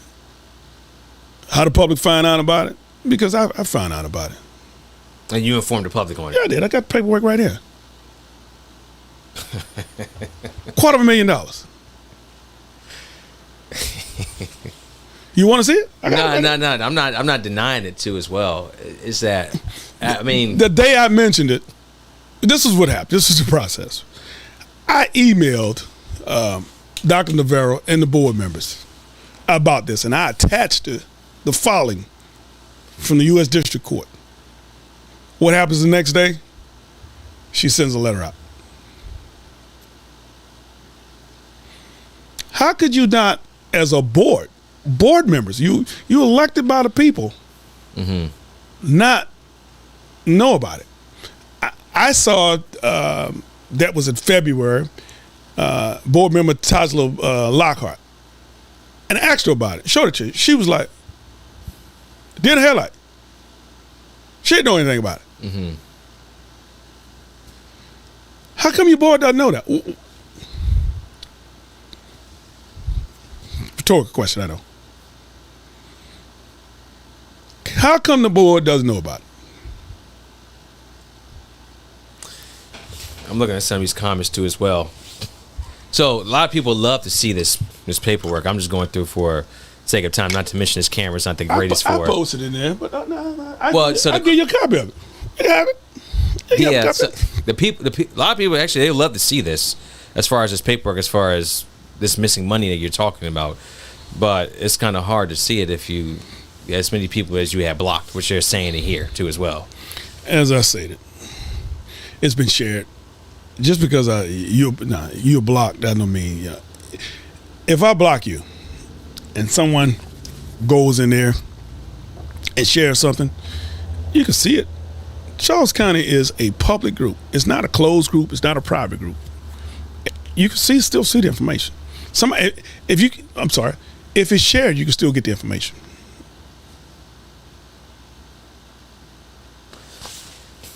Send it to me. I'll take a look at it. I'm not gonna send it to you. I'm gonna give you a copy of it right here. Yeah, give it to me. We'll go from there. We'll go from there. Matter of fact, you got a printer right up there. You can print a copy of it. Don't. We'll go from there. We'll go from there. Let me get some more of these questions in, and we'll start to wrap this thing up. All right. So I'm gonna go up here. Anybody school board questions? Throw them in here. Anything Deron Tross wise, you can pop in here too as well. All right, so there's a question that came up twice. Jacqueline, I think you posted it twice already. I saw it the first time. So her question is that, I know we kind of talked about this one, but we got some new people here. We'll kind of circle back around a little bit. Keeping Charles County schools safe. What's your thoughts on that? There's been a lot of weapons found on school property this year. I think, as I stated earlier, we need to keep our RSOs here. We don't need to do anything about them. I think they're doing a fine job. I do think there should be some additional training, whatever Sheriff Berry decides to do with that. We need to look at what other school system has done from a safety standpoint. Now, let's be honest. Mm-hmm. The same thing that's going on here in Charles County is going out nationwide. So Charles County is not any different than anyone else. So whatever's working at other different schools, I know what happened in Texas was a travesty. Obviously, what they're doing didn't work. Mm-hmm. But I think as a whole, Charles County weapons have been found, but thank God no one has gotten injured. This what is called see something, say something policy. Mm-hmm. It has worked. And a correction. Not $250,000. It's $350,000. Well, yeah, we'll come back to that. So, see something, say something. I mean, it is work. It is working. I think the situation most recently, I think the latest one was the brass knuckles that was found at. I think the student went from one school to another school, and they found some brass knuckles because another student say they saw him with it. It worked. Thank God it worked. I think the process on how it worked was a mistake because I knew about it when it happened because I had one of the teachers text me. At the time, the school was not put on lockdown. Why? I have questions about that. And they reached out to you? The teacher reached out to me via text. While it was happening? Mm-hmm. You'll be surprised at Texas inbox messages I get. I think a lot of people here would know about that too as well. Thomas Stone High School. Let's talk about that. Miss Pearl got injured. You know what happened to the student? He had to write a letter of an apology. This student injured the principal. Mm-hmm. And what happened? He had to write a letter of apology. What do you think should have been done differently? Kid should have been charged. Put his hands on an adult. It's an assault. What's your stance on lowering GPA for extracurricular activities? What's going on, Walter? I'll say this here. A lot of folks don't know. I'm a Prop 48 for the folks that don't know what that is. I was a Prop 48 qualifier when I got to college. I went to University of Nebraska on a football scholarship because I was dyslexic.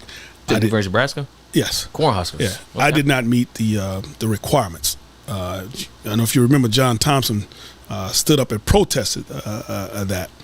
Charles County has the highest 2.5 to qualify. I'm not saying lower it. I think it should be some kind of way that we can figure something out for these kids to participate. You have kids, I know of 8 kids right now that go to school to the Krieger over in Virginia because we don't have the resources to educate these kids. Yeah, kids are leaving, get on a bus in the mornings, summer time now, and they leave here out of the community and go to another school because we don't have the way to be able to educate them. I think that's resources leaving out of our community. But I know 2 of them that would want to participate in sports. They can't participate, 2, because the bus gets back late. 2, because one of them has a 2.1 GPA and the other one has a 2.3. What do you think the GPA should be? Maybe 2.25. And that still put us in the middle of the pack. But right now, Charles County has the highest. 2.5, we had the highest. You wouldn't, Chrissy, how about making them work on their grades and lower the GPA requirement? We can. Well, so a lot of kids. I know we taught this multiple times of BNY too as well. Like you lose out to all extracurricular activities. You lose out. You lose out to everything. Well. If it had not been for a scholarship for me, I probably wouldn't have gotten a degree. But because I was a partial qualifier, I was able. Not everyone, being dyslexic, learned the same way. You can say, let me say this. Work on your GPA. When I walked in your house, I saw a loving family. Your wife was doing some things. Oh, thank you. Let me finish this. Oh, okay. She was doing some things. We interact. Kids interact. Your daughter interacted. Beautiful. Not everyone has that same home life. So how can you, if you haven't had that role model, there's some kids, I get it, there's an exception. If you haven't had that role model, how would you know? You could go right up here to Lifestyles, that new center. That place is packed right now. A lot of homeless folks in there. Where are you going to study at?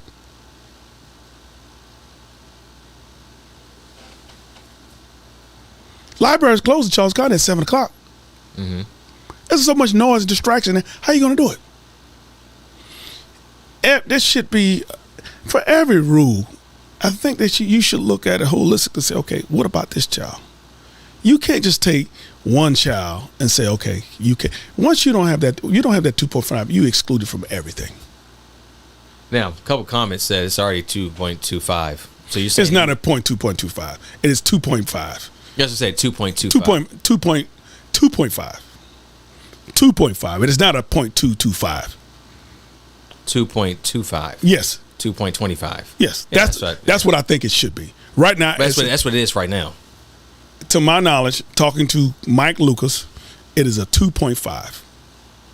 And that's a conversation I had with him. I could be wrong. Conversation. I mean, I'm not an expert at. I have no idea.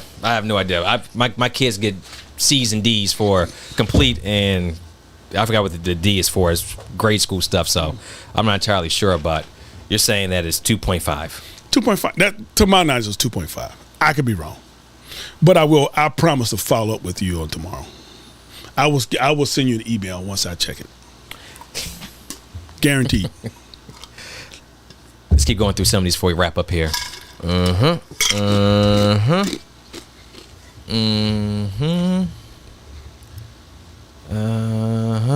Allie went. Oh, Allie, what's going on with you?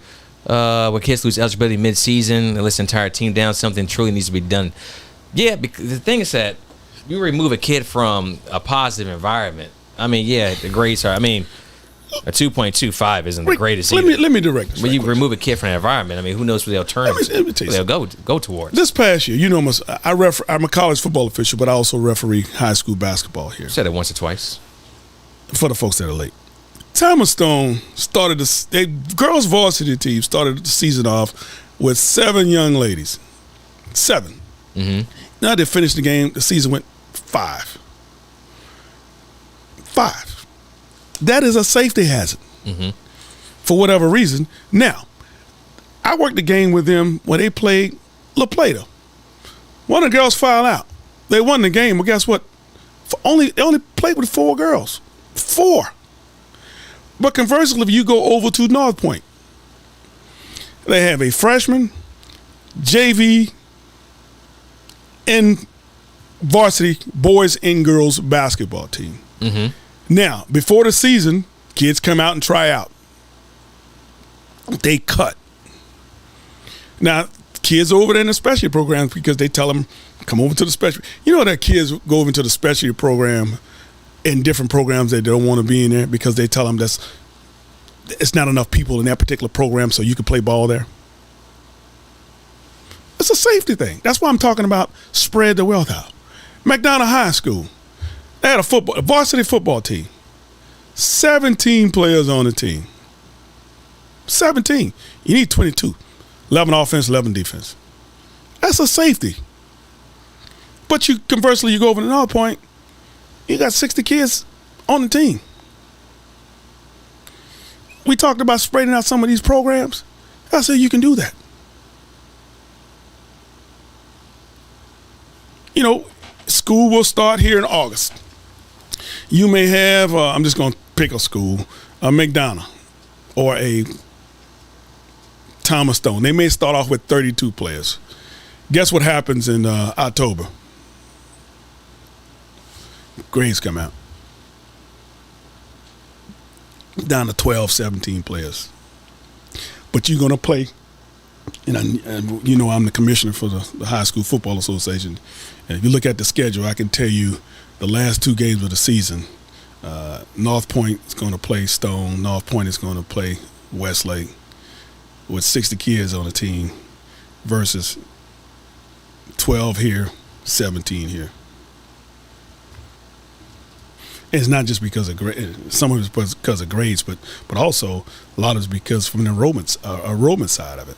You know, folks always wonder why North Point, they always graduate the last graduation of every year because you have so many students over there.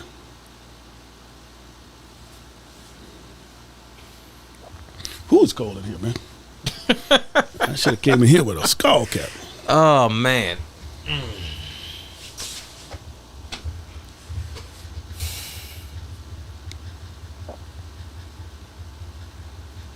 Okay.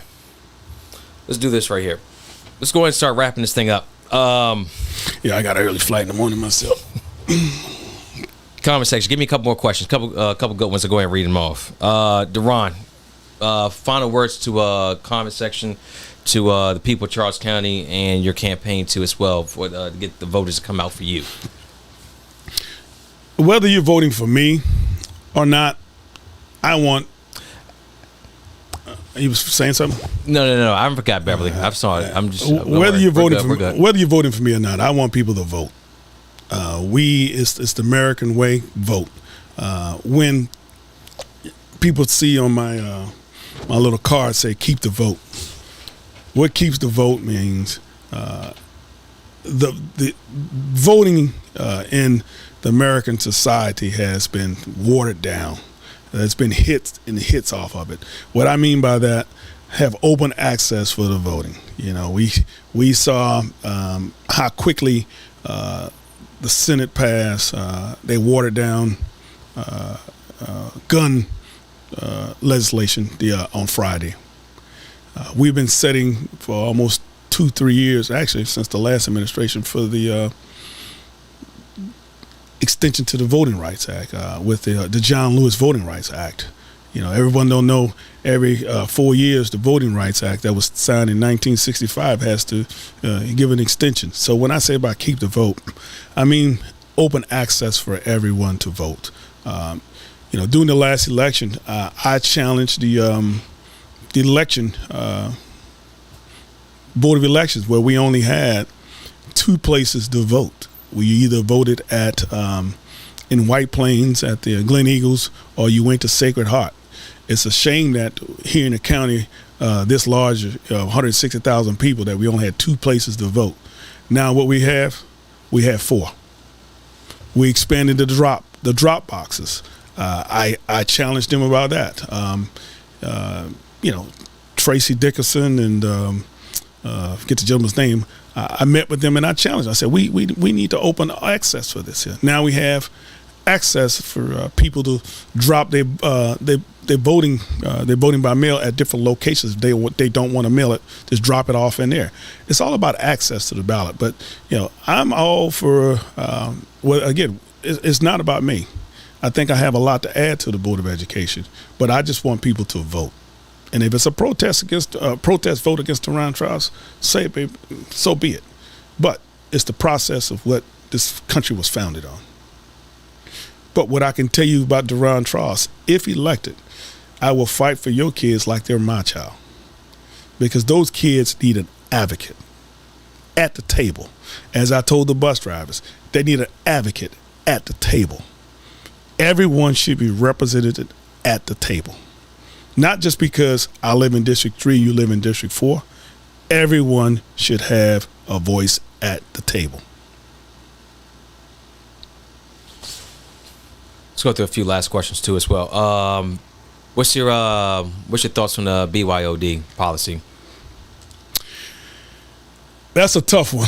Sorry, Beverly. I had to get. Thank you, Allie, too, as well. Having had a child in the school system that needed his device, it was cool, but there's a lot of other outside things that are going on. With BYOD, being in the IT industry, there should be, I know there's a way where the system, they should be able to streamline some of the things that are being done inside the school. This past school system, and this had happened even years before, you had kids, while they're sitting in class, posting on Instagram. There's a way you can shut that off. I do know there is. There's software out there. You can shut it off. Hold a second, like a bug, like a virus or something like that? There you can shut off with Facebook, social media. You can cut it off. There's software out there. I'm aware of those things that exist too as well. Like you can basically, all right, I see what you're saying now. You can pretty much tell like the tower or the router shut it you down. Can just block these websites. Block these websites while they're in the building. Yeah. Now it's one thing being able to text your parent if something going on or whatever. I'm not saying from text messages, but those social media sites, no. Kids will tape a fight instantaneously and put it up on their Instagram story or Twitter. Those are the type of things we should be doing. I can't tell you the countless of time I've sat at my desk and ripped off of a video and sent it to Jason Stoddard and say, hey, man, this is going on. Or send it to a principal. Do it all the time. You know what? I'm going to do something rare. I'm going to give my thoughts on this too as well. And everything popping off in today, I look at social media that can be almost like a safety tool. Like we're talking like just, anything of that sort. Anything to get like a mass message out there. Remember, I don't really see a problem with that. Remember, I didn't say cut off text messaging. Right. I didn't say that. You got to be prepared. Any type of form of communication way to reach out to the public at any time. Of course, you got to be responsible with it during school hours or whatnot. But I don't know if I would do that personally. Well, let me ask you, Ricky, since you went there. Sir. What do a child need to post pictures on IG while they're sitting in an English class? Oh, absolutely not. Of course not. Why do a student need to post you dancing in the hallway on Twitter, Snapchat, or what's the new thing, TikTok? Play the police. To who? No, keep going. No, but you're there for instruction. You're there to learn. If I'm in the skiff, I go to the skiff once a month, I can't bring a phone in there. You been in the skiff? Oh, yeah, I've been I'm Air Force 10 years, of course. Can you bring a phone in there? Of course not. So you're in the classroom. Again, if you need to text your parent, your mom or your dad or whomever, I get it. I think at one time, Ms. Benson, when she was the principal at Westlake, she used to have a 50-minute block or 30-minute block, during the lunch or whatever, where kids used to go out into the courtyard. That was their time to, just do what they need to do. When they walk back in the building, it's okay, put the phones down. But I don't think there should be some type of balance for the kids. So let me say this, there should be some type of balance. If you you can say, okay, from the hours from 9, if the bell rings at 9 o'clock and we in class to 9:50, we ain't gonna block it. It's software, you can do that. In between your time, whether they give you 10 minutes or 7 minutes to get to the class, you're in the hallway, do what you need to do. Once you get to your next class, block it. It's software, you can do that. Yeah, I mean, we kind of already said that too as well.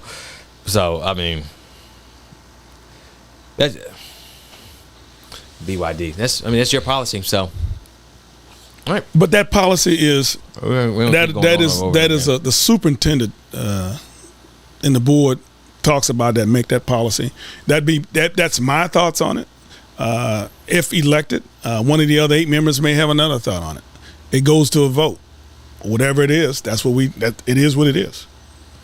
Let's see, a few more things. Tammy, what is your connection to CCPS and why are you running? We answered that one earlier. Let's see. Oh, are you using this as a stepping stone to run for commissioner or anything? I'm not running for commissioner. That's Deron Tross saying it. Not the school board. Do your terms and you're out. This the camera? That is the camera. Deron Tross will not run for for a commissioner. Deron Tross is not running for commissioner of District 3. Again, Deron Tross is not running for District 3 commissioner, ever. Do I need to look in this camera and say it again? No, don't worry about that one right there. You said internet is stiff. Wired internet. Okay. All right. So we're about 2 hours some change in. Hey, man, I want to thank you for allowing me to come into your platform. You and I have, excuse me, we exchange texts. I think we exchange 2 texts a day. We've been talking often of leading to this podcast. We talk about different things. Keep the open dialogue. Even if elected, I want to come back on your platform. Yeah, absolutely. If elected, I'll be right back. Always. As I said, if elected, I will address the community on which is my campaign page right now. I changed the name of it, and I will let them know. Again, if elected, I will be the same individual fighting for your kids. If not elected, I'm going to be the same individual. I really think what's going on in our community and what's going on in our schools, we can do better. We have some say one week they say there's a 93% graduation rate. One week they say it's a 93%. I don't know what it is. The true story is beyond, but it's in the 90s. There's the numbers don't match when you have 3rd and 5th grade students that are not making it. Now, we do know the blueprint expands early childhood education. That is one way to reach a child. We know I think it was either 3rd or 5th grade we're reading. 22% of the students pass. If you're looking at a math question, if you don't know how to read and comprehend, you can't pass it. You're not gonna pass it. That's a problem. But I don't understand how we can have a 93 or 96% graduation rate when the other, So if we're going to say that, let's call it what it is. We are passing kids. I do know there's kids that have had more absences than they have been in school, but they graduated. That was under the last administration. And from what I understand, she hasn't been in it. It'll be a year this July. So it happened again this year. How is that you can miss half of the school year and still graduate? Now, there are exceptions. Kids are sick. They're receiving services at home. Get that. That's a different category. But if you are genuinely absent, how do you reconcile that?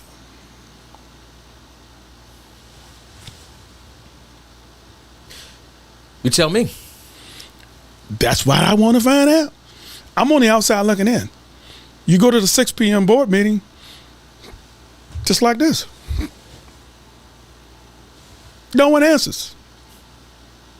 Now, when I file a PIA request, I get the information. But again, thank you for your platform. If elected, I'll be back. If not elected, you want me back, I'll come back. Where can we find you at online? Deron for CCBOE at gmail.com. Deron for CCBOE.com is my website. That's where I'm at. Okay. First of all, on my website, you can submit information, contact information, and if you want to submit a question or if you want to reach me, you can do that as well.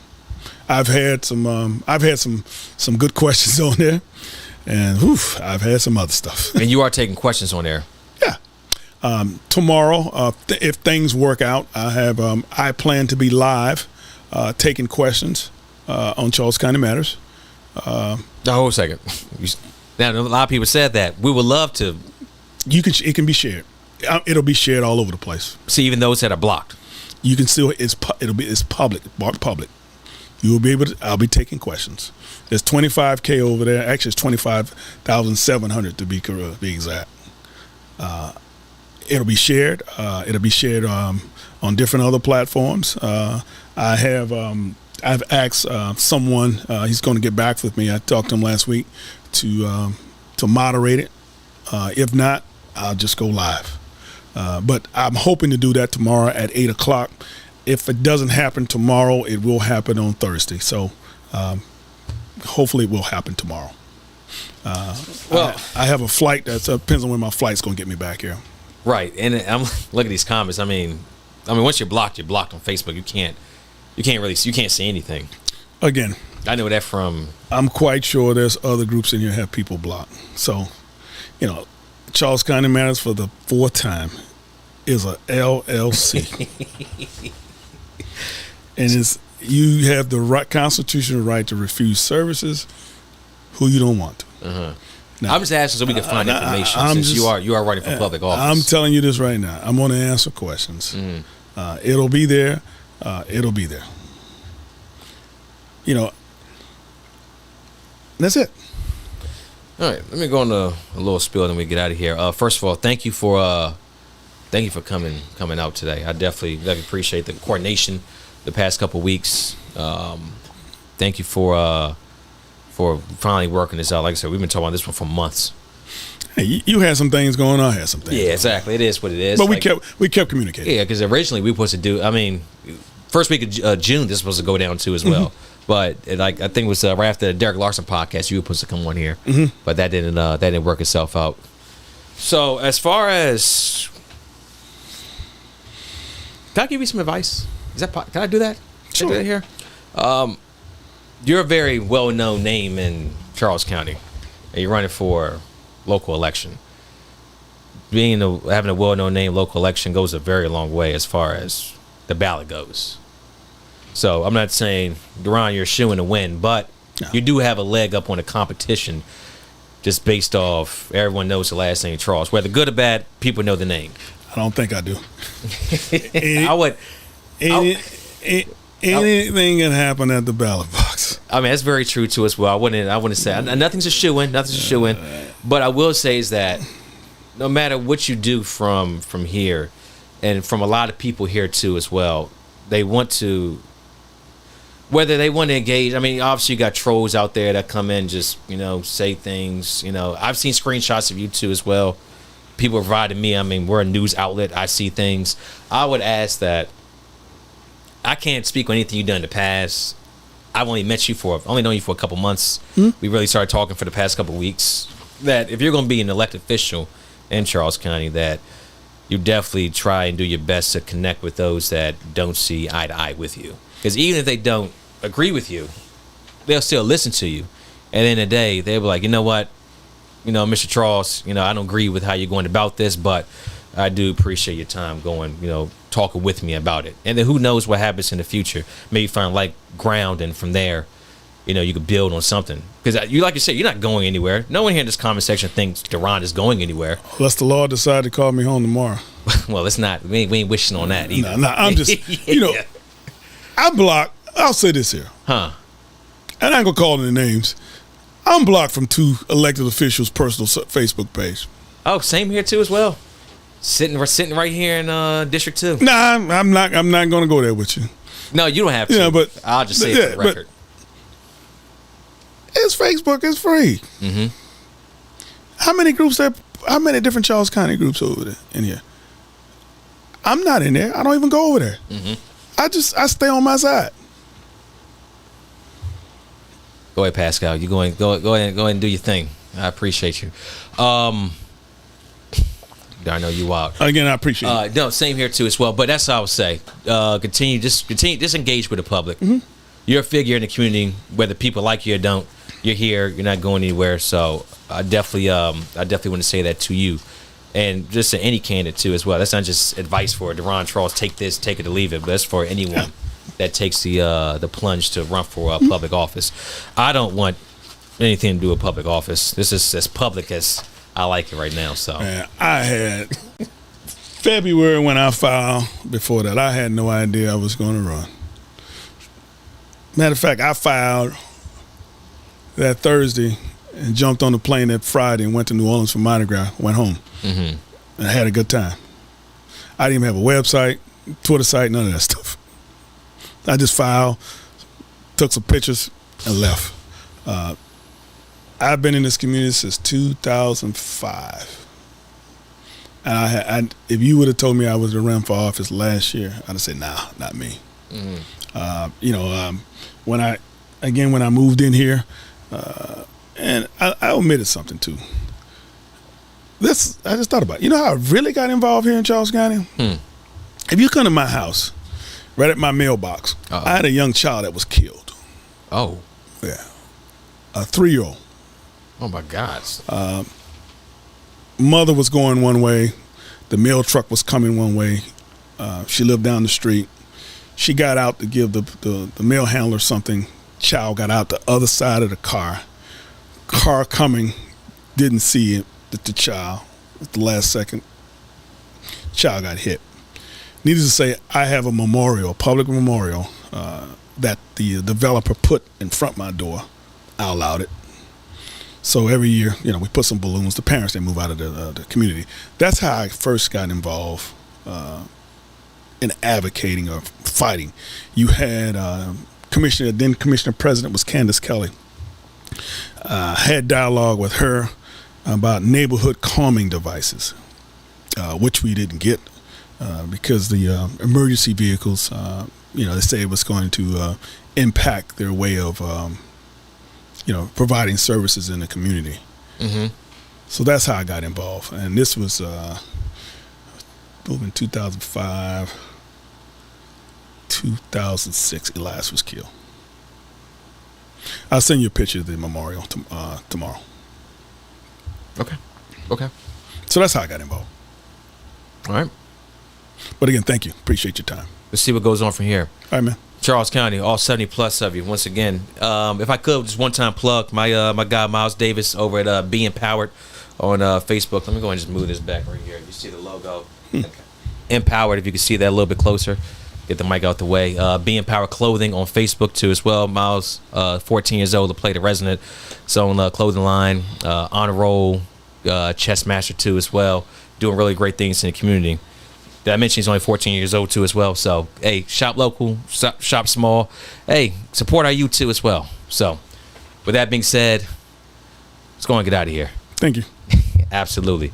And none love for you, Charles County. We'll be back on tomorrow night. That's right, tomorrow night. Jamila Smith, District 2, school board will be on here. We got Julie Brown. She'll be on too as well on Thursday. And then the July slate, I'm not going to announce it just yet. We're working on something kind of interesting too as well for July. Hopefully, if everything works itself out, there should be a pretty interesting guest on here. We'll see how this works out.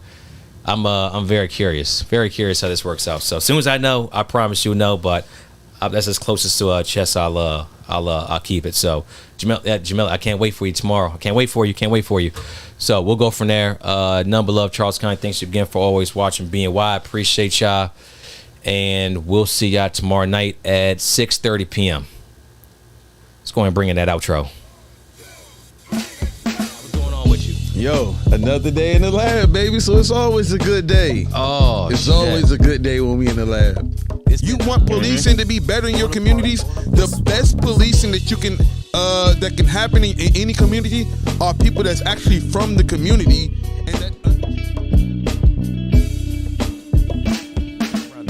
once again, Rick, host BNY podcast, now known as What Happened Week with BNY. Dev, how you feeling, man? I'm in here. What's good? Comment section. Here. Do we drag our people down when sometimes they don't deserve it? For sure, absolutely. In this situation, this man deserves every single dragging that we can do, because this is not an example of us.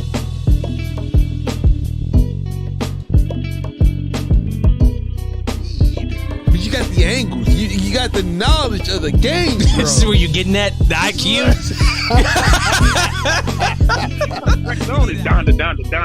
Down. Like, he's telling you what's going on. He was a bad husband. He was just doing things his way. He's apologizing to his wife, like, yo. Pat ourselves on the back for that one, because if you ain't give yourself awards, I mean, who is? Yeah, no boy. Hey.